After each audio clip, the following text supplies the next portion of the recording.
எகிப்தினுடைய ஆவி நமக்குள்ள இருக்கான்னு நாம் கண்டுபிடிக்கணும். எகிப்தியருடைய ஆவி அது நமக்குள்ள இருந்துச்சுன்னு சொன்னா நம்முடைய வாழ்க்கையில இல்லாவிட்டால் நம்முடைய ஊழியத்தில் எவ்வளவு பாதிப்பு இருக்கும் அப்படிங்கிறத கண்டுபிடிச்சிடலாம். ஏசாயா 19:3 எகிப்தியருடைய ஆவின்னு சொல்லியிருக்கு. அதனால் எகிப்தியருடைய ஆவி அவர்களுக்குள் சோர்ந்து போகும். எகிப்தியருடைய ஆவி, எகிப்தியருடைய ஆவி நமக்குள்ள இருந்தா நம்முடைய நிலவரம் எப்படி இருக்குங்கிறத நாம இப்ப சிந்திக்க வேண்டிய ஒரு நேரம். நம்ம ஆவிக்குரியவர்கள் தான், ஆனா சில நேரங்களில் நாம எகிப்துக்குள்ள போறோம். ஆபிரகாம் எகிப்துக்குள் போனான், யோசேப்பு எகிப்துக்குள் போனான், இயேசு எகிப்துக்கு போனார். இருக்கா? ஆதியாகமத்தில் பார்த்தீங்கன்னு சொன்னா ஆபிரகாம் பஞ்சம் அதிகமான போது அவன் எகிப்துக்கு போனதாக நாம் படிக்க முடியும். அவனுக்கு இருந்த அடிமை பெண் எகிப்திய பெண்ணாக இருந்தாள். ஆசிங்க இருக்கா? அப்படி இல்லையா? ஆதியாகமம் 12:11 அவன் எகிப்துக்கு சமீபமாய் 10 அத்தேசத்திலே பஞ்சம் உண்டாயிற்று. தேசத்திலே பஞ்சம் கொடிதாய் இருந்தபடியால் ஆபிராம் எகிப்து தேசத்திலே தங்கும்படி அவ்விடத்துக்கு போனான். எகிப்துக்கு போகணுங்கிற ஒரு தாட் அவனுக்கு இருந்துச்சு. அங்கே போனா அங்கே பிரச்சனைகளை சந்திச்சான். அந்த ஆவிகள் அவனோடு பயங்கரமாக போராடினது. அடுத்து ஆதியாகமத்தில் நாம் பார்க்கும் பொழுது யோசேப்பு அவன் எகிப்தினிடத்தில் விற்கப்பட்டு 37:28 அந்த வர்த்தகரான மீதியானியர் கடந்து போகிற போது அவர்கள் யோசேப்பை அந்த குழியிலிருந்து தூக்கி எடுத்து அவனை இஸ்மவேலர் கையில் 20 வெள்ளிக்காசுக்கு விற்று போட்டார்கள். அவர்கள் யோசேப்பை எகிப்திற்கு கொண்டு போனார்கள். 39:1 யோசேப்பு எகிப்துக்கு கொண்டு போகப்பட்டான். அப்போ யோசேப்பு போயிருக்கிறான், ஆபிரகாம் போயிருக்கிறாப்ல. ஆதியாகமத்தில் யோசேப்பு யாக்கோபு எகிப்துக்கு போறதுக்கு கொஞ்சம் யோசிச்சான். என்ன பண்றது, போறது சரிதானா, அது சரியா வருமா, அது ஏதாவது பிரச்சனை ஆயிடுமா, அப்படி ஒரு போராட்டம் வந்தது. 46:3 அப்பொழுது அவர், நான் தேவன், நான் உன் தகப்பனுடைய தேவன், நீ எகிப்து தேசத்துக்கு போக பயப்பட வேண்டாம், அங்கே உன்னை பெரிய ஜாதியாக்குவேன், நான் உன்னுடனே எகிப்துக்கு வருவேன், நான் உன்னை திரும்பவும் வர பண்ணுவேன். பாத்தீங்களா? அப்போ எகிப்துக்கு போக கூடாதுன்னு இல்ல, நம்ம இந்த உலகத்துல தான் இருக்கிறோம், உலகத்திலே இருக்க கூடாதுன்னு பைபிள் சொல்லல. உலகத்துல தான் இருப்பீங்க, ஆனா நீங்கள் உலகத்தார் அல்ல. இந்த உலகம் ஒரு எகிப்து, இது வித்தியாசமான ஒரு இடம். நம்ம இதுல தான் இருப்போம். ஆனா இந்த ஆவி நமக்குள்ள என்ன செய்யக்கூடாது, எகிப்தியருடைய ஆவி நமக்குள்ள வரக்கூடாது. மத்தேயு எழுதின சுவிசேஷம் 2:14-15 அவன் எழுந்து இரவிலே பிள்ளையையும் அதன் தாயையும் கூட்டிக் கொண்டு எகிப்துக்கு புறப்பட்டு போய் ஏரோதின் மரண பரியந்தம் அங்கே இருந்தான். எகிப்திலிருந்து என்னுடைய குமாரனை வரவழைத்தேன் என்று தீர்க்கதரிசியின் மூலமாய் கர்த்தரால் உரைக்கப்பட்டது நிறைவேறும்படி இப்படி நடந்தது. இயேசு கிறிஸ்து எங்க போனாரு? எகிப்துக்கு போனார். இவங்கெல்லாம் எகிப்துக்கு போனாங்க, ஆனா எகிப்தியருடைய ஆவியினால் இவங்க என்ன செய்யல, தாக்கப்படவே இல்லை. அதுபோல நமக்கும் இந்த உலகத்தில் இருக்கிறோம், ஆனா உலகத்தினுடைய எந்த விதமான தாக்குதலும் நமக்குள்ள என்ன செய்யக்கூடாது, செயல்பட்டு விட கூடாது. நான் எகிப்தியருடைய ஒரு 20க்கு மேற்பட்ட தன்மைகளை உங்களுக்கு இப்ப சொல்றேன். எனக்குள்ள இருக்கான்னு பார்ப்போம், நமக்குள்ள இருக்கான்னு பார்ப்போம், உங்களுக்குள்ள இருக்கான்னு பாருங்க. இவைகளை வச்சுக்கிட்டு எகிப்தியருடைய ஆவியோடு பரிசுத்த ஆவி இணைந்து என்ன செய்ய முடியாது, செயல்பட முடியாது. அதனால இந்த விஷயத்துல நம்ம ரொம்ப கவனமாக இருக்க வேண்டிய ஒரு டைம். மறுபடியும் வருவோம். ஆதியாகமம் 39:1 யோசேப்பு எகிப்துக்கு கொண்டு போகப்பட்டான். பார்வோனுடைய பிரதானியும் தலையாரிகளுக்கு அதிபதியுமாகிய போத்திபார் என்னும் எகிப்து தேசத்தான் அவனை அவ்விடத்திற்கு கொண்டு வந்த இஸ்மவேலரிடத்தில் விலைக்கு வாங்கினான். எகிப்தியருடைய முதல் சுபாவம் ஒருத்தனை விலைக்கு வாங்குறது. ஒருத்தனை பாக்கெட் பண்றது தான் அவனுடைய வேலை. காசு கொடுத்தோ பல்ல காட்டியோ சிரிச்சியோ பின்னாலேயே போயோ அது அப்படியோ நயவசனிப்பா பேசியோ அப்படி இப்படி அக்கா அண்ணன் மச்சான் மாமா அங்கிள் ஆன்டி என்னத்தையாவது ஒன்று சொல்லி எதுக்கு மயங்குறானோ அதை கொடுத்து க்ளோஸ் பண்ணி ஆளை இழுத்துறது தான் விலைக்கு வாங்குற ஆவி தான் எது? எகிப்தியருடைய ஆவி. எப்படி ஆயினும் விலைக்கு வாங்கிடணும், அதுக்கு என்னன்னாலும் செய்வாங்க. நமக்குள்ள அப்படிப்பட்ட ஆவிகளுக்கு நம்ம இடம் கொடுக்க கூடாது. யாரையும் விலைக்கு வாங்குற அந்த தன்மை இருக்கக்கூடாது. ஆகாபூர் ராஜா, ஆனா அவன் தன்னை தன்னுடைய மனைவியின் இடத்துல விற்று போட்டான்னு சொல்லியிருக்கு. எசபேல் இடத்துல நெஞ்சிட்டான், வித்துட்டான். அப்படின்னா அதனுடைய சரியான அர்த்தம் என்ன? அவனை விலைக்கு வாங்கிட்டான்னு அர்த்தம். இவன் வித்துட்டான்னு என்ன அர்த்தம்? இவன் வித்தான்னா இன்னொருத்தி நெஞ்சிருக்கா, வாங்கியிருக்கா. அது ஒரு ஆவி, எசபேலுடைய ஆவி. நம்ம மற்றவங்களை விலைக்கு வாங்குறது, பாக்கெட் பண்றது. ஒரு சிலர் சொல்லுவாங்க, அவர்லாம் என் பாக்கெட்ல தாங்க இருக்காரு, நான் என்ன சொன்னாலும் கேட்பார், என்ன சொன்னாலும் செய்வார், நான் என்ன சொன்னாலும் ஆடுவார். அப்ப நீ உனக்குள்ள என்ன ஆவி இருக்கு? எகிப்திய ஆவி இருக்கு. இரண்டாவது, எகிப்திய ஆவி யோசேப்பை தீட்டுப்படுத்த முயற்சித்தது. போத்திபாருடைய மனைவி,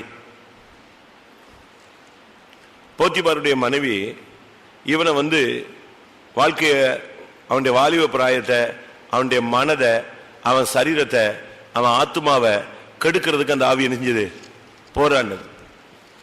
அவளுக்கு புருஷன் இருந்தான். புருஷனை வச்சுக்கிட்டே அவன் விபச்சாரத்துக்கும் வேசித்தனத்துக்கும் தன்னை ஒப்பு கொடுத்தாள். இந்த ஆவி இருக்கான்னு பார்க்கணும். புருஷன் இருக்கத்தக்கன, மனைவி இருக்கத்தக்க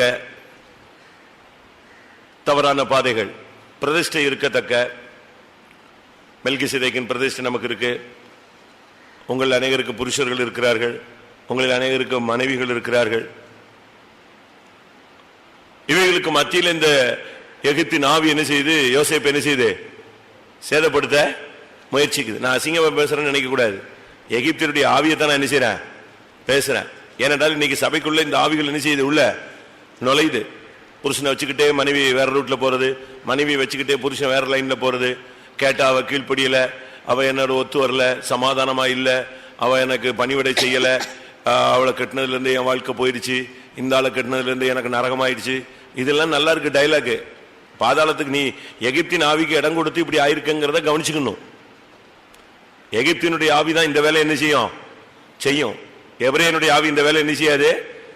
அவன் சொல்றான், இல்ல இல்ல தேவனுக்கு விரோதமா நான் பாவம் செய்வது எப்படி? வேண்டாம், நான் ஓடிடுறேன், நான் சிறைச்சாலை கூட போயிடுவேன், இந்த வீட்டில் கூட இருக்க மாட்டேன், நான் பாவம் மட்டும் செய்ய மாட்டேன். நமக்குள்ள இப்படிப்பட்ட ஆவிகள் இருக்கான்னு நம்ம கண்டுபிடிக்கணும். இதெல்லாம் வச்சுக்கிட்டு நம்ம ராபோஜனம் எடுக்கலாம், ஆவில் நிரம்பலாம், தசமாவும் கொடுக்கலாம், அந்நிய பாஷை பேசலாம், அதெல்லாம் ஒன்றும் இல்லை. இதுக்கும் அதுக்கும் தடை இல்லைங்கிற மாதிரி தான் போகுது. ஆனால் ஒன்று, எகிப்தியருடைய ஆவி நமக்குள்ள இருந்தா என்னைக்காவது ஒரு நாள் நம்ம என்ன செய்யும்? நஷ்டப்படுத்தி விடும். அடுத்ததாக ஆதியாகமம் 43:32. எகிப்தியர் எபிரேயரோட சாப்பிட மாட்டார்கள். எகிப்தியர் எபிரேயரோட என்ன செய்ய மாட்டாங்க? சாப்பிட மாட்டான். இது அடுத்த ஒரு ஸ்பிரிட். அவன் கூட அவன் எவ்வளவு தாழ்ந்த ஆளு, அவன் என்ன ஜாதி, நம்ம வீட்டில் அவன் சாப்பிடலாமா, நம்ம அவன் வீட்டில் போய் என்ன செய்யலாம், சாப்பிடலாமா, அதெல்லாம் ஒத்துக்க மாட்டாங்க. பெந்தேகோஸ்ல பைபிள் எடுத்துட்ட பிறகு அவன் தாழ்ந்தவன், நீ உயர்ந்தவன், நீ உயர்ந்தவன், அவன் தாழ்ந்தவங்கிற அந்த கணிப்பே என்ன செய்யக்கூடாது, வரக்கூடாது. இதை உடைக்கிறதுக்கு தான் கர்த்தருடைய பந்தியில எல்லாரும் ஒரே ஞான போஜனத்தை எடுக்கிறது. புரியுதா?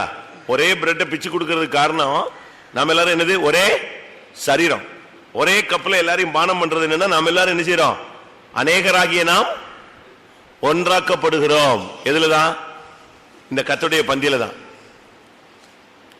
ஆனா இங்கே சொல்லி இருக்கு, எகிப்தியர் எபிரேயரோட என்ன செய்ய மாட்டார்கள், சாப்பிட மாட்டார்கள். எப்படி இருக்கும் பாத்தீங்களா? அப்படி செய்வது, வாசிங்க. அப்படி செய்வது எகிப்திற்கு அருவருப்பா இருக்கும். அதனால அது அவங்களுக்கு பயங்கர அருவருப்பு. பைபிளை தூக்கிட்ட பிறகு இந்த அருவருப்பை நீ விட்டுருக்கணும். விட்டாச்சா? ஏற்றத்தாழ்வுகளே கிடையாது. பைபிளை தூக்கின பிறகு நான் யாரு கூட எல்லாரும் கூட உட்கார்ந்து சாப்பிடுறேன். எனக்குள்ள ஜாதி வித்தியாசங்கள், பண வித்தியாசங்கள், உயர்வு தாழ்வுங்கிற சிந்தை எனக்கு கிடையாது அப்படின்னு சொல்றவங்க கைகளை வச்சு ஒரு அல்லேலூயா சொல்லுங்க. நான் சத்தமா சொல்லிட்டேன், அதனால சொல்லிட்டீங்க. நான் மெல்ல சொல்லியிருக்கணும், அப்ப யோசிச்சிருப்பீங்க. நமக்குள்ள ஏற்றத்தாழ்வே வரக்கூடாது. பெரியவங்க சின்னவங்கன்னு வயசுக்கு மதிப்பு கொடுத்து என்ன செய்யலாம்? அவங்க முன்னால நிக்காம இருக்கலாம், உட்காராம இருக்கலாம். இல்ல நான் நிக்கிறேன் பரவாயில்ல, ஜாதிக்காக இல்ல. எதுக்காக?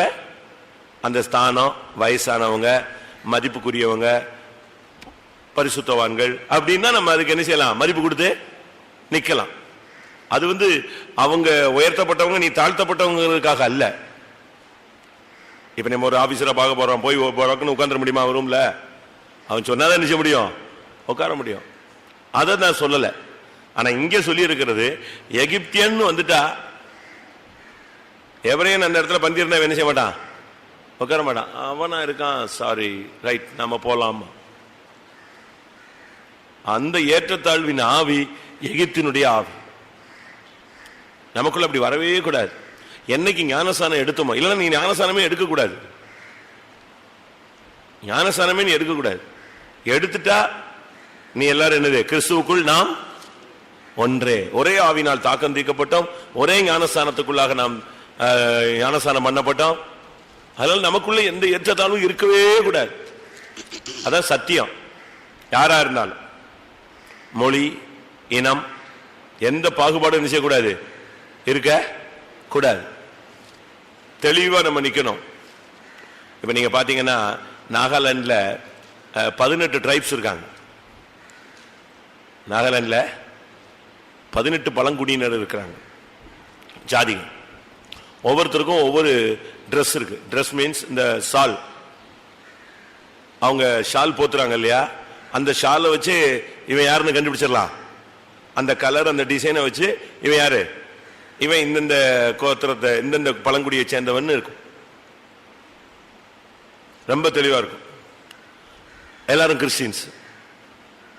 18 ட்ரைப்ஸுக்கும் 18 சர்ச்சு தனித்தனி, அவங்கவுங்க ட்ரைப்ஸுக்கு என்ன இருக்கு? தனித்தனி சர்ச் இருக்கு. ஆனா நம்ம பெந்தேகோஸ்ல மட்டும்தான் 18 பேரும் ஒரே இடத்துல என்ன செய்யறான்? 18 ட்ரைப்ஸ்ல உள்ளவனும் மொத்தமா ஆராதிக்கிற ஒரே இடம் இதுதான், நம்ம பெந்தேகோஸ் மட்டும்தான். மற்ற எல்லாரும் தனித்தனி தனித்தனி தான். இங்க மெட்ராஸ்ல போனீங்கன்னா தமிழ் பேப்டிஸ்டுமா, பேப்டிஸ்ட் சர்ச்சு, அதுக்கு பேர் என்னது? தமிழ் பேப்டிஸ்ட். அடுத்து தெலுங்குலாம் சேர்ந்து தெலுங்கு பேப்டிஸ்ட்னு வச்சிருக்கான். அப்ப அதுல என்ன வித்தியாசம் வந்துருச்சு? பாஷை, மொழி டிஃபரெண்ட் வந்துருச்சு. மெட்ராஸ்ல நீங்க போனீங்கன்னா மேக்சிமம் தமிழ் பேப்டிஸ்ட் இருக்கும், அடுத்தது இருக்கும் தெலுங்கு பேப்டிஸ்ட் இருக்கும். ஆனா இந்த 18 மொழியும் பழங்குடியினும் சேர்ந்து ஒரே இடத்துல என்ன செய்யறாங்க? அட்டென்ட் பண்றாங்க. அப்போ பாஸ்டர் லாசரஸ் ஒரு ட்ரிப் போயிருக்கும்போது யாரோ ஒரு அந்த குளிருக்கோ எதுக்கோ அவருக்கு ஒரு ஷால் ஏதோ ஒரு ட்ரைப்ஸ் காரன் கொடுத்துட்டான். எதிர்பாராம நினைஞ்சிட்டான், பிரசன்டேஷன் மாதிரி கொடுத்துட்டான். இவர் அந்த ஷாலை போத்திட்டு கூட்டத்துக்கு போயிட்டார். கூட்டம் நடக்குது. அந்த ஷால் அதுக்குன்னு ஒரு மரியாதைக்குரிய ஒரு ஸ்டைல்ல தான் என்ன செய்யணும்? போத்தணும். நம்ம ஷாலை தலைகளையும் படுத்துக்கிட்டும் போத்துவோம், போத்திக்கிட்டும் படுப்போம். நம்ம இஷ்டத்துக்கு நம்ம தலைகளை. ஆனா அவங்கள என்ன இருக்கு? அதுக்கு ஒரு டிசைன் இருக்கு, ஒரு ஸ்டைல் இருக்கு. இவரு பேசாம கொடுத்த உடனே போத்துட்டு போனாரு. அங்கிருந்து ஒரு அதுல ட்ரைப்ஸ்ல முக்கியமான ஆள் சொல்லிவிட்டானா, அந்த ஷாலை பெரிய பாஸ்டர் தப்பா போட்டிருக்காரு, இது எங்களை கனவீனம் பண்ண மாதிரி இருக்கும். மற்ற ட்ரைப்ஸ்ல உள்ளவங்க சிரிப்பான், கிண்டல் பண்ணுவான், பரியாசம் பண்ணுவான். புதுசா எங்க ட்ரைப்ஸ்ல யாராவது வந்தாங்கன்னா என்ன சொல்லுவாங்க? கூட்டத்துக்கு வந்தா நம்ம ட்ரைப்ஸை அவமானப்படுத்தி அந்த பாஸ்டர் போட்டிருக்காரு அப்படின்னு சொல்லுவான். அதனால ஷாலை என்ன செய்ய சொல்லுங்க, கரெக்டா போட சொல்லு, இந்த ஸ்டைல்ல போட சொல்லுன்னு சொன்னான். எப்படி இருக்கு? உள்ள வந்தாலும் கொஞ்சம் வேலை என்ன செய்யுது? செய்து. நமக்குள்ள இருக்கா? இருக்கா? எகிப்தியருடைய ஆவி சாப்பிட மாட்டான். ஏன்னா அவனை பார்த்தா இவனுக்கு ஆவாது. அந்த வசனம் அப்படித்தான் சொல்லுது. அப்படி செய்வது அவர்களுக்கு அருவருப்பா எண்ணுவார்கள். எகிப்தினுடைய தன்மையில எபிரேயன் போய் கூட இருந்தா அவங்க எப்படி எண்ணுவாங்க? அருவருப்பா எண்ணுவார்கள். பரவாயில்ல, அவங்களுடைய மென்டாலிட்டி அப்படித்தான் இருந்துச்சு, அவங்களுடைய தன்மை அப்படித்தான் இருந்துச்சு. அவங்க அந்த விஷயத்துல ரொம்ப கவனமா இருந்தான். அதனால சாப்பாடு வச்சா கூட அந்த வசனம் திருப்பி வாசிங்க. எகிப்தியர் எபிரேயரோட சாப்பிட மாட்டார்கள், அப்படி செய்வது எகிப்தியருக்கு அருவருப்பாய் இருக்கும். ஆகையால் அவனுக்கு தனிப்படவும் அவர்களுக்கு தனிப்படவும் அவனோட சாப்பிடுகிற எகிப்தியருக்கு தனிப்படவும் வைத்தார்கள். ஆனா நான் சொல்றேன், இவங்க ரொம்ப தெளிவா இருக்கிற மாதிரி செய்யறாங்க. யோசேப்பு யாரு? யோசேப்பு யாரு? எபிரேயன். அவன் எங்க உட்கார்ந்து சாப்பிட்டு இருக்கான்? எகிப்தியரோட தான் உட்கார்ந்து இருக்கான். இவங்க அண்ணன் தம்பிகளுக்கு தான் செப்பரேட்டா போகுது. அப்படின்னா என்ன அர்த்தம்? காரியம் ஆகும் வேணும்னா கழுத காலை கூட என்ன செஞ்சுக்குவான்? பிடிச்சுக்குவான். அப்படித்தானே? யோசேப்பை வச்சு நாடு முன்னேறணும், தான் நாட்டில் உள்ள பாதிப்பு என்ன செய்யணும்? சரிப்படுத்தப்படணும். அப்படின்னு சொன்னா யாரை எடுத்துக்குவான்? யோசேப்ப யாரா மாத்திடுவான்? அது எப்படி மாத்த முடிஞ்சது? மாத்த முடியுமா? அவன் எபிரேயன் தானே. தனக்கு காரியம் ஆகணும்னா எபிரேயன் எகிப்தியன் பார்க்க மாட்டான். இப்ப பஸ்ல போனோம், உங்க ஜாதிக்காரனே பஸ் ஓட்டணும்னு நினைச்சா நீ இன்னைக்கு முழுசும் பஸ் ஏறி ஊர் போய் சேரவே மாட்ட. ட்ரெயின்ல போகணும், உங்க ஜாதிக்காரன் தான் ட்ரெயின் ஓட்டணும்னு நினைச்சா எப்படி ட்ரெயின்ல போறது? ஷாப்பிங் போறீங்க, உங்க ஜாதிக்காரன் கடையில தான் ஜாமா ஆகணும்னா நீ கடைசி வரைக்கும் சோறு சாப்பிடாம தான் என்ன செய்யணும்? அப்படிதான் நான் சொல்றது கரெக்ட் தானே? ஸ்கூலுக்கு போறீங்க, உங்க ஜாதிக்காரன் தான் டீச்சிங் பண்ணணும்னா உன் பிள்ளை ஒரு காலத்திலையும் படிச்சு தர மாட்டான். அதுல மட்டும் நம்ம ஆளுங்க என்ன செஞ்சிருவாங்க? அது வேற இது வேற அப்படிமா. தப்பு, தவறான உபதேசம். எகிப்தியன் சமயத்துக்கு ஏற்ற மாதிரிலாம் மாறுவான். அவன் பச்சோந்தி. யோசேப்பு அந்த பஞ்சத்தை நிவர்த்தி செய்யற அந்த சொப்பனத்தையும் சொல்லி அர்த்தத்தையும் சொல்லி அழகா அதனுடைய விளக்கத்தையும் கொடுத்து இப்படி இப்படி பண்ணாதான் அட்மினிஸ்ட்ரேஷன் கரெக்டா போகும்னு சொன்ன உடனே யாரையுமே கன்சல்ட் பண்ணல. உடனே சொல்லிட்டான், நீயே அதற்கு அதிகாரி, இந்த எல்லாரும் விழுந்து வணங்கு, தூக்கு, இவனை தூக்கி சிங்காசனத்தில் உட்கார வேண்டாம். உடனே எல்லாரும் ஏத்துக்கிட்டாங்க. ஏன்னா தங்களுக்கு காரியம் என்ன செய்யணும்? ஆகணும். காரியம் ஆகணும்னா என்ன செஞ்சுக்கிறது? ஆனா மற்றபடி பாத்தீங்கன்னா நாங்க சாப்பிட மாட்டோம், நாங்க ஒதுங்கி நின்னுக்கோம், அப்படி எப்படிமா. நாளைக்கு பாருங்க, ராபோஜனத்தில் பாதி பேர் இருந்துச்சு ஓடியே விடுவோம். ஒன்னு பாவி, ரெண்டாவது தன்னை ஒரு பெரிய பொருட்டாக என்ன செய்யறது? எண்ணிக்கொள்றது. தாழ்த்தணுங்க. இந்த கூட்டமே தாழ்த்துறதுக்கு தான். தாழ்த்துறதுக்கு, மன்னிப்பு கேட்கறதுக்கு, காலில் விழுறதுக்கு, முத்தம் செய்யறதுக்கு, ஒப்புரவாகிறதுக்கு, விட்டு கொடுக்கறதுக்கு, சகிக்கிறதுக்கு, மறக்கிறதுக்கு, மன்னிக்கிறதுக்கு, இதுக்கு தான் என்ன கூட்டம்? இந்த கூட்டம். இதை நம்ம பயன்படுத்தணும். ஆண்டவர் உனக்கு உயிரோடு இருக்கும்போது இப்படி ஒரு சான்ஸ் கொடுக்கிறாரு. இல்லைன்னு சொன்னா கஷ்டம். நமக்கு கத்தர் அப்படி ஒரு வாய்ப்பை தர்றதே பெரிய ஒரு கிருபை தான். சுத்திகரிக்கிறதுக்கு ஒரு பாயிண்ட் ஒருத்தனுக்கு வாய்ப்பு கொடுக்கிறார். எகிப்தியருடைய ஆவி விலைக்கு வாங்குவது, எகிப்தியருடைய ஆவி பாவத்தை தூண்டுவது. அந்த பெண்ணு பாருங்க, அவனை போட்டு ஒரு வழி பண்ணி அபாண்டமா அவன் மேல குற்றச்சாட்டை தூக்கி கவுத்திட்டான். போதிவருடைய மனைவி பண்ணதெல்லாம் பண்ணிட்டு யார் மேல குற்றம் சாட்டியாச்சு? சில பொண்ணுங்க சில பையங்களோட சுத்துவாளுங்க. பிரச்சனை உச்சகட்டான உடனே அவன் தான் என் பின்னாலேயே வந்தான்வா, ஒரே போடு. அதனாலதான் ரொம்ப கவனமா இருக்கணும் லைஃப்ல. ஆவிகளுக்கு இடம் கொடுக்க கூடாது, மாம்சீக ஆவிகளுக்கு இடம் கொடுக்க கூடாது. சரியான ஐக்கியம் இல்லாத, சாப்பிட மாட்டேன், குடிக்க மாட்டேன், அவன் வீட்டுக்கு போக மாட்டேன், இவன் வீட்டுக்கு போக மாட்டேன், இதெல்லாம் எகிப்தியருடைய ஸ்பிரிட். யாத்திராகமம் 1:13. எகிப்தியர் இஸ்ரவேல் புத்திரரை கொடுமையாய் வேலை வாங்கினார்கள். கொடுமையாய் வேலை வாங்குவது. மற்றவங்களை நம்ம எப்பவுமே ரொம்ப கடினமா நடத்தவே கூடாது. அது எகிப்தினுடைய ஸ்பிரிட். ஆண்டவர் அப்படி நம்மளை கடினமா நடத்தினா என்ன ஆகும்? அந்த ஸ்பிரிட் வரவே கூடாது. நம்முடைய ஆவிக்குரிய வாழ்க்கையில நம்ம ரொம்ப கவனமா இருக்கணும். எகிப்தியருடைய ஆவியுடைய தன்மை என்னன்னா மற்றவங்களை ரொம்ப கொடுமையா நடத்துறது. ஒரு சில புருஷன் மாரே மனைவி எப்படிதான் வச்சிருக்காங்க, மெஷின் மாதிரி தான். ஏன் அதை வச்ச, ஏன் அதை இங்க வச்ச, ஏன் அதை அங்க வைத்தா, அதை ஏன் அப்படி செய்தா இப்படி அதாவது எதுக்காவது ஒரு ரொம்ப என்ன செஞ்சிடறது, இழுத்துறது. சில வீடுகளில் பாருங்க ரொம்ப கொடுமையா நடத்துறாங்க. ஆதியாகமத்தில் பாத்தீங்கன்னா சாராளுக்கு இந்த ஸ்பிரிட் இருந்துச்சு. அவள் அந்த அடிமை பெண்ணை கடினமாய் நடத்தினார். அந்த பொண்ணு சரி வாழ்க்கையே வேணாம் ஓடி போயிடலாம், இந்த இடத்துலயே இருக்கக்கூடாதுன்னு ஓடுற கண்டிஷனுக்கு வந்துட்டா. 16ஆம் அதிகாரம் 6ஆம்.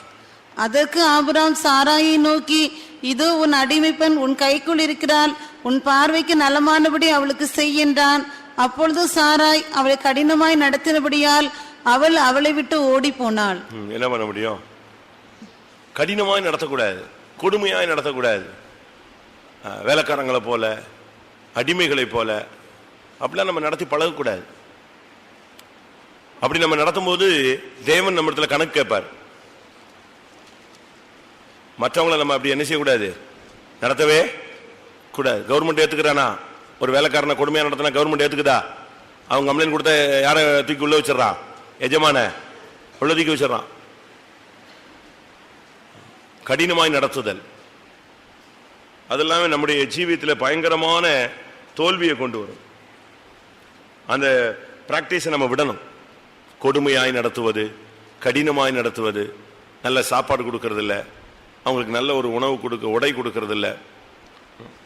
எகிப்தியருடைய ஆவி யாரையாவது விலைக்கு வாங்குறது, பாவத்தை தூண்டுறது, அபாண்டமான பழிகளை போடுவது, அவங்களோட உட்கார்ந்து சாப்பிட்றது இல்லை, மற்றவங்களை அருவருப்பா என்றது, அடுத்து கொடுமையாய் நடத்துவது.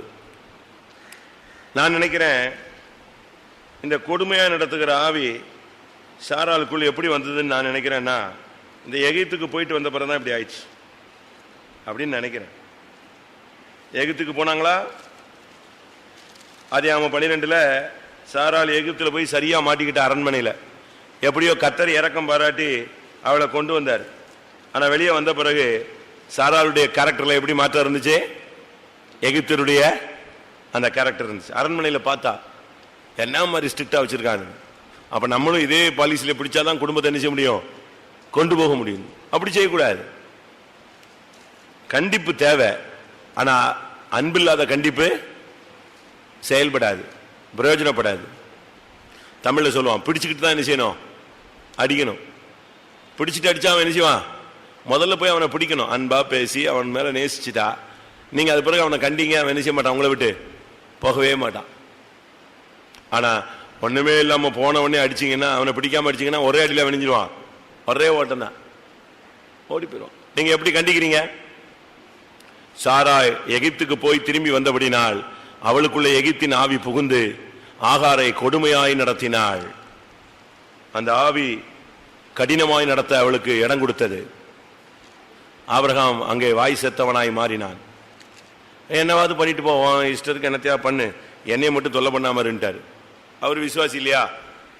பிரச்சனையை சால்வ் பண்றதுக்காக அவர் இப்படி சொல்லிட்டு போயிட்டாரு. 2 பேர்த்த மாட்டிக்கிட்டு கிடக்கிறதுக்கு என்னத்தையா நீ என்னவாது பண்ணு.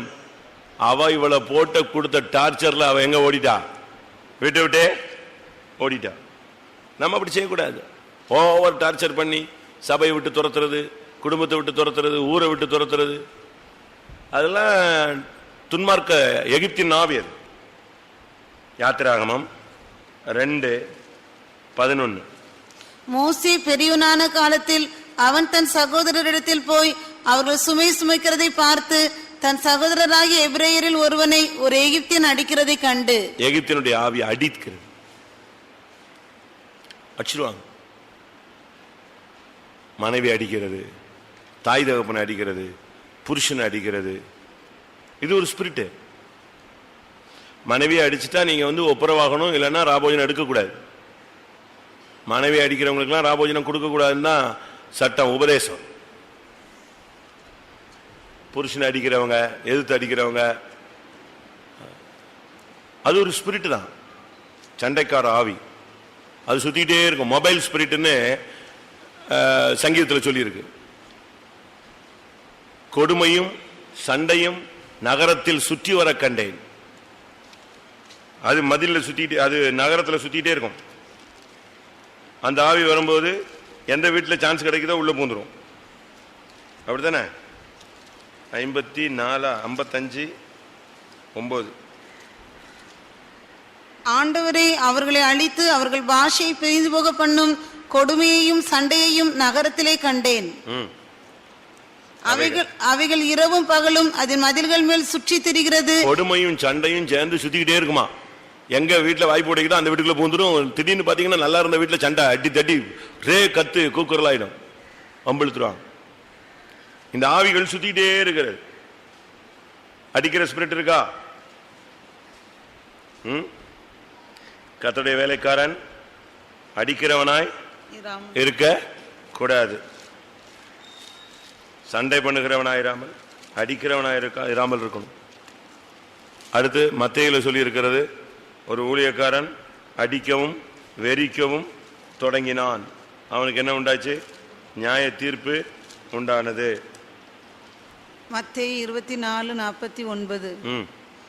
தன் உடன் வேலைக்காரரை அடிக்க தொடங்கி வெறியரோட புசிக்கவும் குடிக்கவும் தலைப்பட்டார். தன் உடன் ஊழியர்களை அடிக்க தொடங்குவது அதெல்லாம் விட்டுறணும். ஒரு சிலருக்குலாம் கோபம் வந்தா கையில் என்ன கிடைக்கிறத தூக்கி அடிச்சிடுறது. அந்த ஸ்பிரிட்லாம் இங்க வேலை செய்யக்கூடாது. நமக்குள்ள அந்த ஆவி வரவே கூடாது. அடிக்கிறது, ஒடுக்குது, மற்றவங்களை அப்படியே ஒண்ணுமில்லாம ஆக்குறது. யாத்திராகமம் 3:9. இப்பொழுதும் இஸ்ரவேல் புத்திரரின் கூக்குரல் என் சந்நிதியில் வந்து எட்டினது. எகிப்தியர் அவர்களை ஒடுக்குதலையும் கண்டேன். ஒடுக்குறது, மற்றவங்களை வந்து அப்படியே கார்னர் பண்றது. யாரையும் பேச விடுறதில்லை, யாரையும் பார்க்க வர்றதில்லை, யாரையும் நிக்க விடுறதில்லை, அப்படியே கார்னர் பண்றது. நான் இப்ப சொல்லிக்கிட்டு இருக்கிறது வந்து எகிப்தியருடைய ஆவி நமக்குள்ள இருக்கா? அதை வச்சுக்கிட்டு நம்ம பரலோகத்துக்கு போகிறது ரொம்ப கஷ்டம். அடுத்ததாக எகிப்தியர், யாத்திராகமம் 12:35.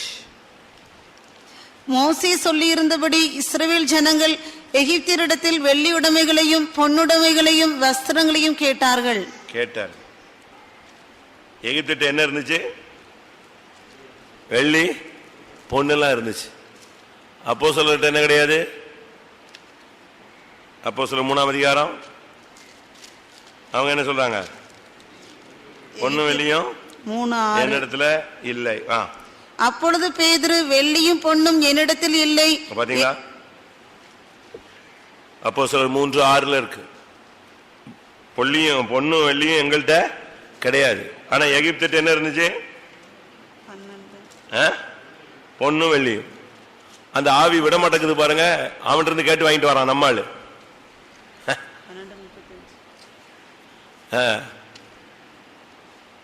இப்ப இவ்வளவு பேர் இருக்கமே, எத்தனை பேர் வீட்டுல பொண்ணு வெள்ளியும் இல்லைன்னு சொல்லுவீங்க?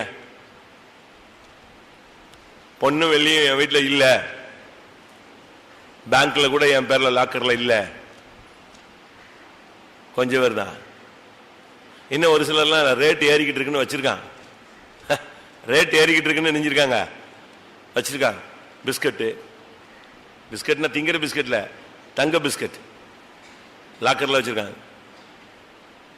நம்ம ஆளுங்க போடுறது இல்லை, ஆனா ஸ்டாக்ல என்ன செய்யுது? இருக்கு பொன் வெள்ளி. அது பழைய காலத்துல அப்படி ஒரு பாலிசி இருந்துச்சு. நான் சிவகாசியில் இருக்கும்போது ஒரு இடம் வாங்குறதுக்காக அனௌன்ஸ் கொடுத்துருந்தோம். எவ்வளவு நகைங்க, எவ்வளவு வெள்ளி, எவ்வளவு பட்டு புடவைகள். நான் என்னடா இது பட்டு புடவை வித்துட்டு வராங்க, இதை கொண்டு வந்து காணிக்க கொடுக்குறேன்னு. அதை வித்தா பயங்கரமான காசு. அதனுடைய என்னது பட்டு ஜரிகை. பழைய காலத்துல என்ன திக்கா வச்சிருக்காங்க. எப்பமோ உள்ள வெள்ளி அது மாட்டுக்கு ஒரு மாதிரி கருப்பிடிச்சு போய் கிடந்துச்சு. அதை கொண்டு வந்து கோணியில கொட்டுறான். நான் நினைச்சேன் இதை போய் என்னத்தையா கொட்டுறான்னு. கடைசியில் பார்த்தா அது ரேட்டை பார்த்தீங்கன்னா தங்கம். அவங்களாம் எப்பமோ கலத்தி லாக்கர்ல போட்டு பழைய காலத்து லாக்கர் வீட்டுக்குள்ளேயே வச்சிருக்கான், பூட்டிருக்கான். ஒரு விசுவாசி போய் அவங்க பையனை மெட்ராஸ்ல இருந்து வர சொன்னார். எதுக்கு வர சொன்னீங்கன்னு? இல்ல லாக்கர் வந்து எங்க அப்பா வந்து நான் திறக்க கூடாது, எனக்கு திறக்க சொல்லி கொடுக்காம யாருக்கு சொல்லி கொடுத்துட்டு போயிருக்காரு, இது ஓன் காலத்துக்குன்னு சொல்லி என் பையனுக்கு தான் சொல்லி கொடுத்துருக்காரு. இப்ப இவ்வளவு பிரசங்கம் கேட்டுட்டு இது வீட்டுல இருந்தா நல்லது இல்லை, சாபம். அதனால இப்ப இடம் வாங்கும் போது மொத்தமா கொடுத்துடலான்னு அவனை கூப்பிட்டுருக்கேன். திறந்து கிடந்த அவ்வளவு வெள்ளி பொண்ணு எல்லாத்தையும் மொத்தமா கொண்டு வந்து கொட்டி போயிட்டாங்க. எகிப்தின் ஆவி இருக்கா? பாஸ்டர் இப்படித்தான் சொல்லுவார். இப்பதான் 25,000 வந்திருக்கு, இன்னும் ஜெபிச்சுக்கிட்டு இருக்கிறோம். அது 30 தாண்டி 40 தாண்டினாதான் என்ன செய்ய முடியும், விற்க முடியும். அப்படியா? தங்க நகை சேமிப்பு போய் சேர்றீங்களா? சீட்ல பணம் கட்டிருக்கீங்களா? எகிப்தின் ஆவி உள்ள இருக்கா?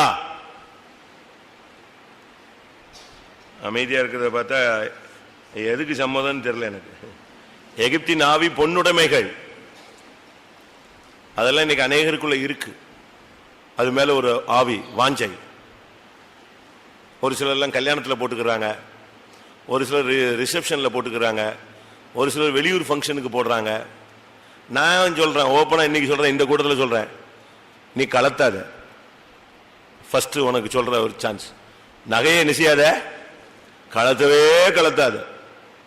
கலற்றினால் போடவே போடாது. சரிதானா? கரெக்டா? நீ கலத்திட்டு இந்த டபுள் ஆக்ட் ட்ரிபிள் ஆக்ட் போட்டுக்கிட்டு வெளியே போகும்போது போட்டுட்டு எங்கேயாவது விசுவாசி முன்னால மாட்டிக்கிட்டு தோத்திரங்கிறது, அவனை பார்க்காம அங்கிட்டு கூடி சந்து வழியா ஊழியக்காரனை பார்த்து அடுத்த பஸ்ல ஏறி ஓடுறது வேண்டாம், வேண்டவே வேண்டாம். நம்மளை பார்த்த உடனே அங்க தோத்திரம் பண்ண முடியாது.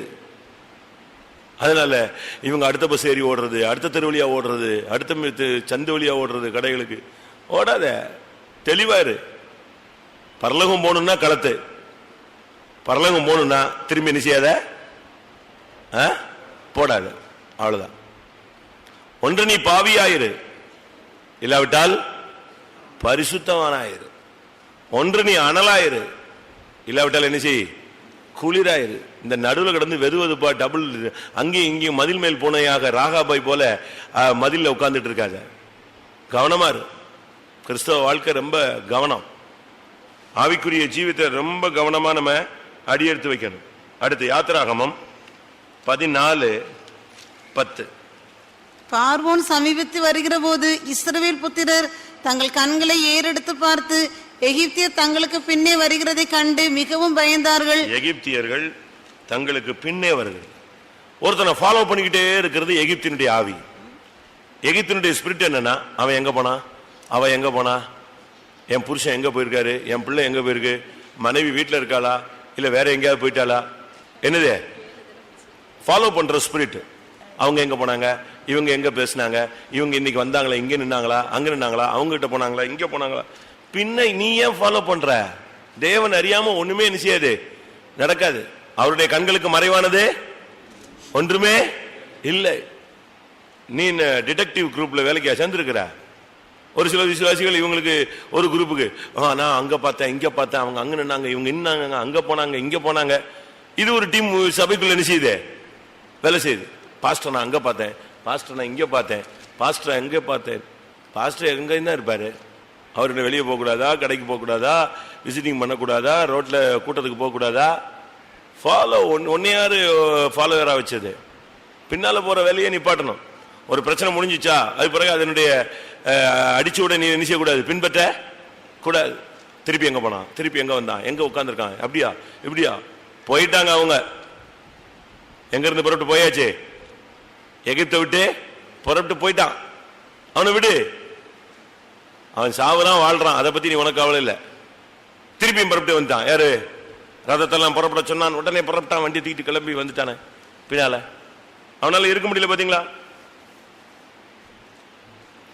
ஒரு பிரச்சனை முடிஞ்சதுன்னா ஸ்தோத்திரம் பண்ணி அப்படியே க்ளோஸ் பண்ணிடு. திருப்பி ஒரு 2 வருஷம் கழிச்சு அதை பேசவே கூடாது. நான் அப்படிலாம் நான் பஞ்சாயத்து பண்ண ஒரு இடத்துல பயங்கர பிரச்சனை ஆயிடுச்சு. ஒரே ஃபேமிலி தான், புருஷன் மனைவிக்குள்ளதான் பிரச்சனை, வேற யாருக்குள்ளேயும் பிரச்சனை இல்லை. இதுல நடுவில் பிள்ளைங்க பாவம் ரொம்ப அப்செட் ஆயிடுச்சுங்க. ஒரு லிமிட்டுக்கு வந்துட்டு இவங்க 2 பேரும் சண்டை போடுறத பார்த்து 2 பிள்ளைகளும் பேசிக்கிச்சு, இவங்களுக்கு நம்ம பிறந்தது பெரிய தப்பு. யாரு? 2 பிள்ளைகளும். நம்ம 2 பேரும் இன்னைக்கு சூசைட் பண்ணிடலாம், இதுங்க 2 சாவுதா இருக்குதோ என்னத்தையாவது பண்ணி தொலையிட்டோம். இதுங்களால நமக்கு ரொம்ப கேவலம். யார சொல்றான்? 2 பொண்ணுங்களும் பேரண்ட்ஸை பத்தி பேசுது. வேஸ்ட். நம்ம வாலிப பிள்ளைகளை தாண்டிட்டோம். இதுங்க 2 பேரும் சண்டையை போட்டு சபையிலையும் கேவலம், குடும்பத்திலையும் கேவலம், ரொம்ப அசிங்கமா இருக்கு. வீட்டில் ஒரு சமாதானமாவே இல்லை.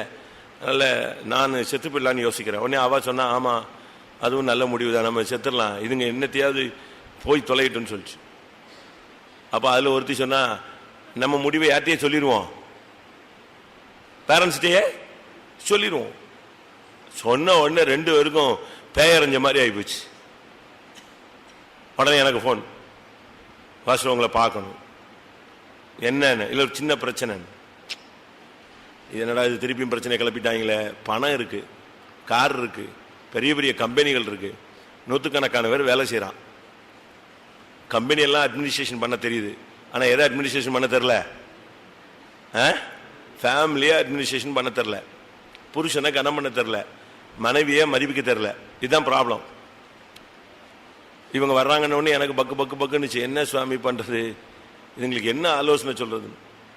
அப்ப கர்த்தர் என்கிட்ட சொன்னார், வந்த உடனே சொல்லிடு, பழையதை பேசுனீங்க உன் குடும்பம் சோலி முடிஞ்சுது.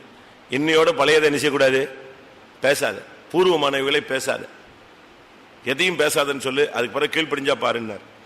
வந்த உடனே வந்து உட்கார்ந்தாங்க. இப்படி சின்ன பிரச்சனைகள், பிள்ளைங்கள்லாம் இப்போ அப்செட் ஆயிட்டாங்கன்னு. ஆமா, எதுக்கு? உங்களுக்கு பிள்ளைங்க தேவையே இல்லையா? உங்க 2 பேருக்கும் தானே சண்டை. உங்களுக்கு பிள்ளைங்க மதிப்பு, கௌரவம், சபையில மதிப்பா இருக்கிறது, அதெல்லாம் உங்களுக்கு பிடிக்கல. உங்க 2 பேரும் பிரச்சனை, ஈகோ பிரச்சனை இல்லை. நீங்க குடும்பத்தை அழிக்கிறதுக்கு முடிவு பண்ணிட்டீங்க, போட்டு அந்த பிள்ளைங்க உங்களுக்கு தேவையில்லைன்னு. இல்லை அப்படி இல்லை, இனிமேல் நாங்கள் அப்படி செய்ய அப்படின்னா கர்த்தர் சொல்றதை சொல்றேன், இனிமேல் நலமானது என்ன செய்யக்கூடாது, பேசணும். இன்னைக்கு வரைக்கும் நல்லா இருக்கு. அன்னையோட ஜெபிச்சு அனுப்பி விட்டேன், துரத்தி விட்டேன் பிசாச. நம்ம ஆளுங்க அப்படி இல்லை. அதுக்கு பிறகும் அப்படியே பின்னாலே அப்படியே மோப்பம் முடிச்சுக்கிட்டே போவாங்க. எங்க எங்க எங்க எங்க எங்க அந்த ஆவியை விடுங்க. அடுத்து என்னாகமம் 33:4. அப்பொழுது எகிப்தியர் கர்த்தர் தங்களுக்குள்ளே சங்கரித்த தலைச்சன் பிள்ளைகள் எல்லாம் அடக்கம் பண்ணினார்கள். பாத்தீங்களா? அவர்கள் தேவர்களின் பேரிலும் கர்த்தர் நீதி செலுத்தினார். மொத்த தலைச்சனையும் க்ளோஸ் பண்ணிட்டார். நம்ம எகிப்தின் ஆவிக்கு இடம் கொடுத்தோம்னா நம்முடைய தலைச்சன் அடிபடும், வீட்டில் பல இழப்புகள் வரும். ரொம்ப கவனமா இருக்கணும், ரொம்ப கவனமா இருக்கணும். எகிப்தின் ஆவியினுடைய நியாய தீர்ப்பு என்னன்னா, தலைச்சன் அடிச்சிடும், அடி வாங்கி. அது ஆவிக்குரிய விதத்தில் எடுக்கலாம், எழுத்தின் பிரகாரமாக எடுக்கலாம். ஆவிக்குரிய பிரகாரம் நமக்கு தலைச்சனுங்கிறது பரலோகம் தான். பரலோக மகிமை தான் நமக்கு மூத்தது. இளையதெல்லாம் என்னது, இந்த உலகத்தில் உள்ள ஆசீர்வாதம். எகிப்தியருடைய ஆவிக்கு இடம் கொடுத்தா சிங்காசனத்துக்கு போகக்கூடிய தலைச்சன் போயிடும், நித்திய ஜீவன் போயிடும். எகிப்தியருடைய ஆவி நம்ம எக்காரணம் மட்டும் இடம் கொடுக்க கூடாது. எகிப்தியருடைய ஆவிக்கு நம்ம எந்த சூழ்நிலையில் இடம் கொடுத்தாலும் தட்டிடும். எழுத்தின் பிரகாரமாகவும் அடி வாங்கும். குடும்பத்தில் சில மரணங்கள், பாதிப்புகள் வந்துறதுக்கு நாமே இடம் கொடுத்துடக்கூடாது. அடுத்ததாக உபாகமம் 7:15. கர்த்தர் சகல நோய்களையும் உன்னை விட்டு விலக்குவார். உனக்கு தெரிந்திருக்கிற எகிப்தியரின் கொடிய ரோகங்களில் ஒன்றும் உன்மேல் வரப்பண்ணாமல் உன்னை பகைக்கிற யாவர் மேலும் அவைகளை வரப்பண்ணுவார். உனக்கு தெரிந்திருக்கிற எகிப்தியரின் கொடிய ரோகங்கள். எகிப்தியருக்கு கொடிய ரோகத்தை கர்த்தர் அனுபவிச்சார். வியாதி, பயங்கரமான வியாதி. நம்ம வியாதிப்படும் போது இந்த நாட்கள் நல்லா புரிஞ்சுக்கோங்க, நீங்க மற்றவங்க வியாதிப்பட்டவங்களை அற்பமா எண்ணக்கூடாது. ஆனா அதே நேரத்தில் வியாதிப்படும் பொழுது நம்ம உடனே என்ன செய்யணும், பரிசீலிக்கணும், நம்ம சரிப்படுத்தணும், நம்மை பரிசோதிச்சு பார்க்கணும். ஏன் இந்த வியாதி, ஏன் தலைவலி? அதாவது நான் சொல்றது என்னன்னா, ஒரு நாள் தூங்காம இருந்தா தலைவலி வரும், அது ஒரு பிரச்சனைக்குரியது இல்லை. அதிக உழைப்பு, அதிகமா உழைச்சா உடலுக்கு என்னதுதான் பிரச்சனை தான். அதை நான் சொல்லல. சில வியாதிகள் நமக்கு வரவே கூடாது. அப்படிப்பட்ட சில வியாதிகள் சிலருக்கு என்ன செஞ்சிருது, வந்துடுது. நம்ம உட்கார்ந்து நல்லா பரிசீலிக்கணும், ஆண்டவருடைய சமூகத்துல பரிசோதிக்கணும். ஆண்டவரே எங்க எங்க எங்கன்னு, ஆத்மநேசர் எங்க விட்ட, ஏன் இப்படி எனக்கு அனுமதிக்கப்பட்டது, நம்மை நாமே நிதானித்து செய்யணும், அறியணும். எகிப்திற்கு பயங்கரமான வியாதி, அப்படிப்பட்ட வியாதிகள் நமக்கு அனுமதிக்கப்படக்கூடாது. யோசுவா 24:5. வாதை நான் மோசேயையும் ஆரோனையும் அனுப்பி எகிப்தியரை வாதித்தேன். எகிப்தியருக்கு 10 விதமான வாதையை கர்த்தர் அனுப்பினார். 10 விதமான 10 வாதை அவனுக்கு அனுப்பினார். நம்முடைய விசுவாசிகள் வாதிக்கப்படுறது ரொம்ப கஷ்டங்க. ஏன்னா நம்ம தெய்வீக சுகத்தில் இருக்கிறோமா, அதனால வாதைங்கிறது ஒரு பெரிய கொடூரமானது. வியாதி ஒண்ணு, வாதை வேற. வாதை தாங்கவே முடியாது. அதனாலதான் வாதை உன் கூடாரத்தை அணுகாதுன்னு ஆண்டவர் சொன்னார். வாதை வரவே கூடாது, கூடாரத்துக்கிட்டே வரக்கூடாது. அப்படியே ஒருத்தனை கழுத்தை பிடிச்சி நம்ம முன்னாலேயே கழுத்தை அறுத்த மாதிரி இருக்கும். அதான் வாதை. அந்த கொடூரமான சூழ்நிலையை தாங்க முடியாம, சகிக்க முடியாம புலம்பி தவிச்சு, விசுவாசத்தை விட்டு விசுவாசத்தை மறுதளிச்சு ஒரு நிர்பந்தமான சூழ்நிலைகளுக்கு கொண்டு போறதுதான் என்னது? வாதை. அந்த தவளை, பேனு, ரத்தமாய் மாறுறது, பயங்கரமான வண்டுகள், அப்படியே ஒரு மாதிரி வந்த உடனே அந்த ஜனங்கள் பார்வன்ட்டு போய் என்னத்துக்கு இவனங்களை வச்சுக்கிட்டு இருக்க, துரத்து. இந்த வாதை எங்களால நிச்சய முடியல, தாங்க முடியல. நாம் பாதிக்கப்படுகிற ஒரு சூழ்நிலைக்கு வரக்கூடாது.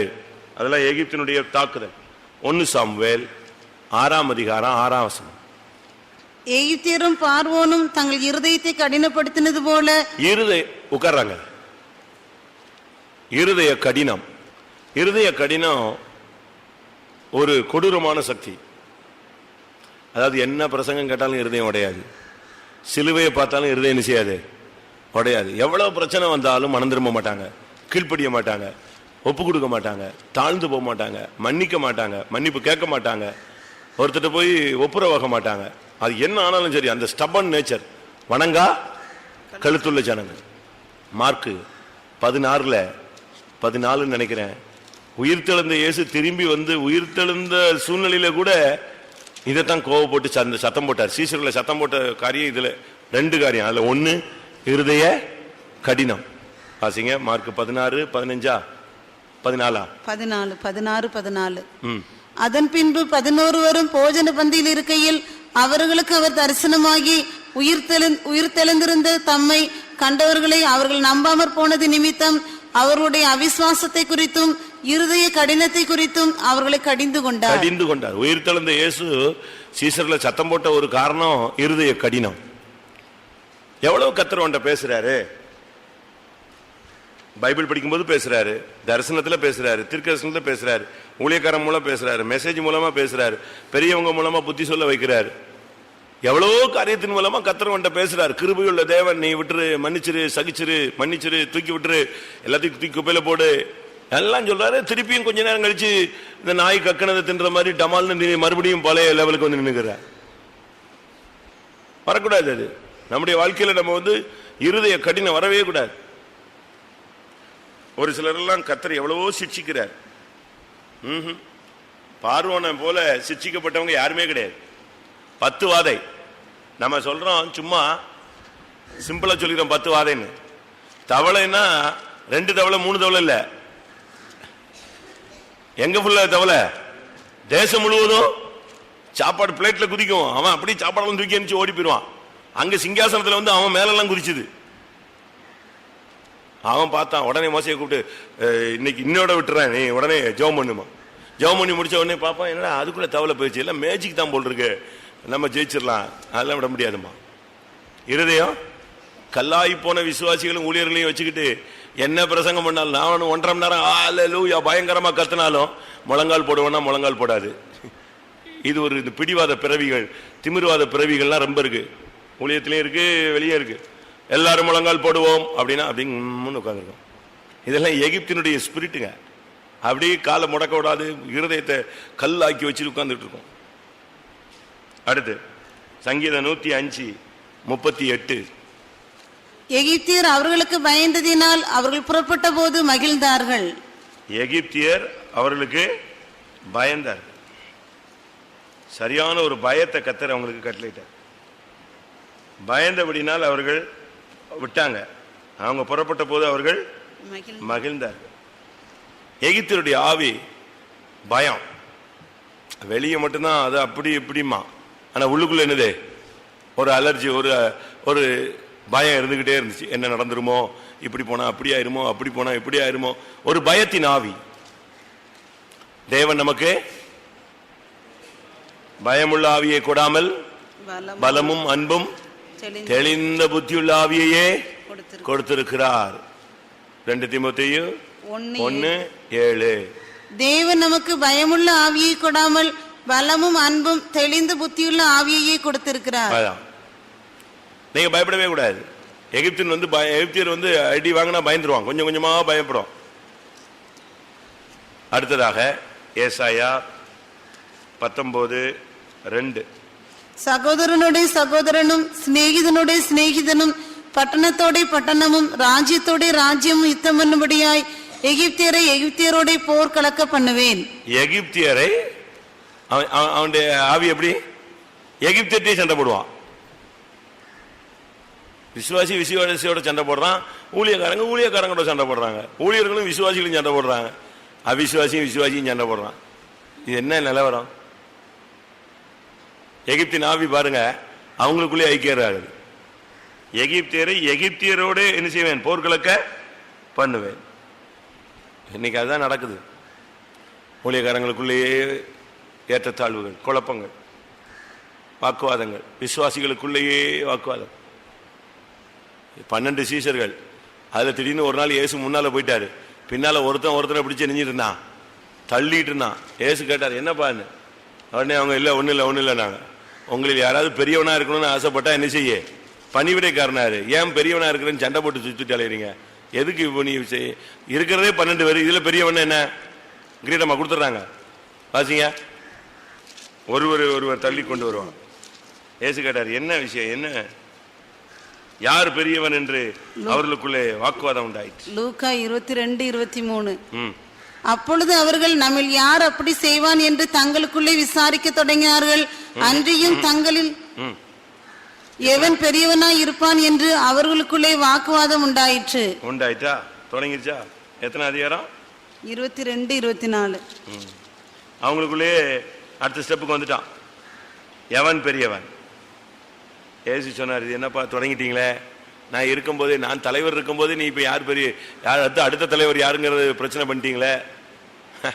26ஆம் வசனம். உங்களுக்குள்ளே அப்படி இருக்கக்கூடாது, உங்களில் பெரியவன் சிறியவனை போலவும் தலைவன் பணிவிடைக்காரனை போலவும் இருக்க கடவன். அதான் நமக்குள்ள விசுவாசிகள் என்ன பெரியவங்க சின்னவங்க, எல்லாரும் விசுவாசிகள். ஊழியக்காரங்கள் என்ன, எல்லாரும் ஒன்றுதான். நமக்குள்ள ஏற்றத்தாழ்வுகள் என்ன செய்யக்கூடாது, இருக்கக்கூடாது. இப்ப இவங்களுடைய இது என்னன்னா, அவங்களுக்குள்ளேயே சண்டை. எகிப்தியரோட போடுவான். அடுத்த வசனம் ஏசாயா 19:3. அதனால் எகிப்தியருடைய ஆவி அவர்களுக்குள் சோர்ந்து போகும். இன்னைக்கு அது ஒரு டிப்ரெஷன் ஸ்பிரிட் ரொம்ப பயங்கரமா வேலை செய்யுது. முந்தி சைக்காட்ரிஸ்ட் அப்படின்னா அந்த டாக்டரே வித்தியாசமா பார்ப்பானுங்க.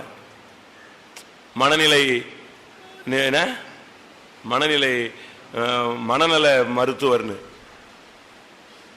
ஆளே போகாது, ஏன்னா கொஞ்சம் பேர் தான். இப்ப அப்படி இல்லைங்க, அவங்க தான் இப்ப என்னது மேக்சிமம் கேஸ் எங்க தான் போகுது. நான் சொல்றது கரெக்ட் தானா? முந்தி மனநல மருத்துவர்னு போட்டிருப்பான், ஒருத்தனும் அங்க போக மாட்டான். ஏன்னா மைண்ட் டிஸ்டர்ப் பண்ண அங்க போவான், மென்டல் தான் போவான்னு சொல்லிட்டு ஒருத்தனும் போக மாட்டாங்க. சைக்காட்ரிஸ்ட்னால இந்த டாக்டர் எப்படி பார்ப்பான், என்னத்தை படிச்சிருக்கான், இதை போய் படிச்சுட்டு வந்திருக்கான். இப்ப பார்த்தா கூட்டம் நிரம்பி ஒளியுறது எங்க, அவன்கிட்ட தான். யாராவது ஒரு சின்ன வீட்டுல சின்ன பிரச்சனை வந்துச்சுன்னா உடனே புருஷன் சொல்றாரு, என் மனைவிக்கு சைக்காட்ரிஸ்ட் ப்ராப்ளம் இருக்கு, அவர் மாதிரி முறைச்சு பாக்குறாரு. இவன் ஏதோ பண்ணிட்டான், அதுக்கு முறைச்சிட்டா, உடனே அவளை யாராக்கிட்டான், மெண்டலாக்கிட்டான். இப்ப அது ஒரு பெரிய ப்ராப்ளம். சோர்ந்து போகுதல், டிப்ரெஷன். ஒரு சின்ன பிரச்சனை போகுது, டப்புன்னு சோர்ந்துருவான். எகிப்தியருடைய ஆவி அதனால் சோர்ந்து போகும். சோர்ந்து போகிறது அப்படி ஸ்பிரிட் இருக்கா நமக்கு? அப்படி இருக்கா? ஸ்பிரிட் இருக்கா? சோர்ந்து போகிற ஸ்பிரிட் இருக்கா? சத்தம் போட்டா எதுக்கு சத்தம் போட்டாங்க? நம்ம ஏதோ பேசிட்டோம், நடந்துட்டோம், தப்பு தான், சரி ரைட். அவங்க சத்தம் போட்டல ஒன்றும் தப்பு கிடையாது, உங்களுக்கு உரிமை இருக்கு, ரைட், ஓகே, நான் சரிப்படுத்திக்கிறேன் அப்படின்னு சொல்லணும். என்னைய 4 பேர் மத்தியில் சொல்லிட்டாரு, சத்தம் போட்டுட்டாரு, என்னைய வெளியே போன்ட்டாரு, என்னை ஏன் பேசுனீங்கன்ட்டாரு, ஏன் இதில் இப்படி செஞ்சுட்டேன்னு சொல்லிட்டாரு, போச்சு போச்சு போச்சு போச்சுன்னு சோர்ந்து எங்கிட்ட போய் சந்தில் நுழைஞ்சிடக்கூடாது. யாராவது சத்தம் போட்டாங்களா? கடிந்து கொள்ளட்டும். நீதிமான் என்ன செய்யட்டும்? கடிந்து கொள்ளட்டும். நான் ஏத்துக்கிறேன். என் தலைக்கு அது எண்ணெயை போல இருக்கட்டும். நான் பேசுனது தப்பு தான். நான் தான் தப்பு. நீங்க உடனே சோர்ந்து போக கூடாது. சோர்ந்து போனா அது யாருடைய ஆவி? எகிப்தியருடைய ஆவி. அடுத்து சின்ன காரியத்துக்கு கூட அதே ஏசாயா 19:6 பாருங்க. ஆறுகளை திருப்பி விடுவார். 16. அக்காலத்திலே எகிப்தியர் பெண்டுகளை போலிருந்து சேனைகளின் கர்த்தர் தங்கள் மேல் அசைக்கும் கையசைவினாலே அஞ்சி நடுங்குவார்கள். எகிப்தியர் பெண்களை போல மாறிடுவாங்க. சின்ன காரியத்துக்கும் தடுமாறி மிரண்டு ஒரு மாதிரி ஆயிடுது. நாம் இந்த நாட்கள்ல அந்த நிலவரத்துக்கு போக கூடாது. எசேக்கியேல் 16:26. சதை பெருத்த உன் அயல் தேசத்தாராகிய எகிப்திய புத்திரரோட வேசித்தனம் பண்ணி எனக்கு கோபம் உண்டாக்கும்படி உன் வேசித்தனங்களை பெருக பண்ணினாய். எகிப்திய புத்திரர் வேசித்தனம் பண்ணினார். இது இந்த கடைசி காலங்களில் இந்த சபைகளுக்குள்ள தேசங்களுக்குள்ள இருக்கிற ஒரு ஸ்பிரிட் வேசித்தனத்தின் ஆவி. அது பயங்கரமா வருது. செல்லுல, போன்ல, சும்மா இருந்தா, ரோட்ல போனா, எல்லா இடங்களையும் சபைகளுக்குள்ள கூட இந்த வேசித்தனத்தின் ஸ்பிரிட் என்ன செய்யுது? வேலை செய்யுது. இங்க பிரசங்கம் கேட்டுட்டு இருக்கும் போதே இங்க இருந்து மெசேஜ், இங்க உட்கார்ந்துகிட்டே இங்க உட்கார்ந்து இருக்கிற ஆளுக்கு மெசேஜ். என்ன ஆவி பாத்தீங்களா? நான் உன்னை தேடினேன் காணவில்லை. அப்ப நீ யார பார்க்க வந்த? நீ கோயிலுக்கு வர்றது யார பார்க்க வந்தது? நான் உம்மை பார்க்க ஆசையாயிருந்து பரிசுத்த ஸ்தலத்தில் உம்முடைய மகிமையையும் உம்முடைய வல்லமையும் கண்ட. நீ இங்க கோயிலுக்கு வர்றது யார பார்க்க வரணும்? இயேசுவை பார்க்க வரணும். அதை பார்க்க வரலன்னா இந்த கோயில் கேம்பஸ்ல கால் வைக்காத. அவளை பார்க்க அவனை பார்க்கன்ட்டு வரக்கூடாது. வந்துட்டு இங்க தேடி தேடி பாக்குறது, அப்படியே அந்த மாதிரி பாட முழிச்சு பாக்குறது. ஐயோ வரவே இல்லையே, உடனே டெக் டிக் டெக் டிக்னு அடிச்சு வேற அறியோ. உடனே அங்கிருந்து அந்த அம்மா, நான் ஆயம் அந்த வே, நான் வழியில் இருக்கிறேன். நீ வழியில தான் இருப்ப. நீ பரிசுத்த ஸ்தலத்துல இருப்ப, வழியில தான் இருப்ப. நான் வேற எங்கேயும் சொல்லல, கிளம்பி இருக்குன்னு சொல்றேன். உங்களுக்கு கஷ்டமா இருக்கும். ரண வைத்தியம் இல்லைன்னா நீங்களாம் சரியாக மாட்டீங்க. சீல் பிதுக்கணும். யாராவது வர்றான் வரல, நீ தேவசமூகத்தில் முழங்கால போட்டு முழங்கால ஓடிச்சு ஆசீர்வாதத்தை வாங்கிட்டு வீட்டுக்கு போறதை விட்டுவிட்டு, யாரு வரல யாரு வந்தா என்ன ஏதுன்னு நீ போனை போட்டுக்கிட்டு சபையை குழப்பிக்கிட்டு குடும்பங்களை குழப்பிக்கிட்டு குடும்பத்தை கவுத்துக்கிட்டு இங்க உட்கார்ந்துட்டு இருக்கிற. கவனமா இருக்கணும். ஆண்டவர் எல்லாத்தையும் பார்த்துட்டே இருப்பாருங்க. ஒரு டைம் வரும்போது அப்படி லைட்டா கையை அசைச்சிருவாரு.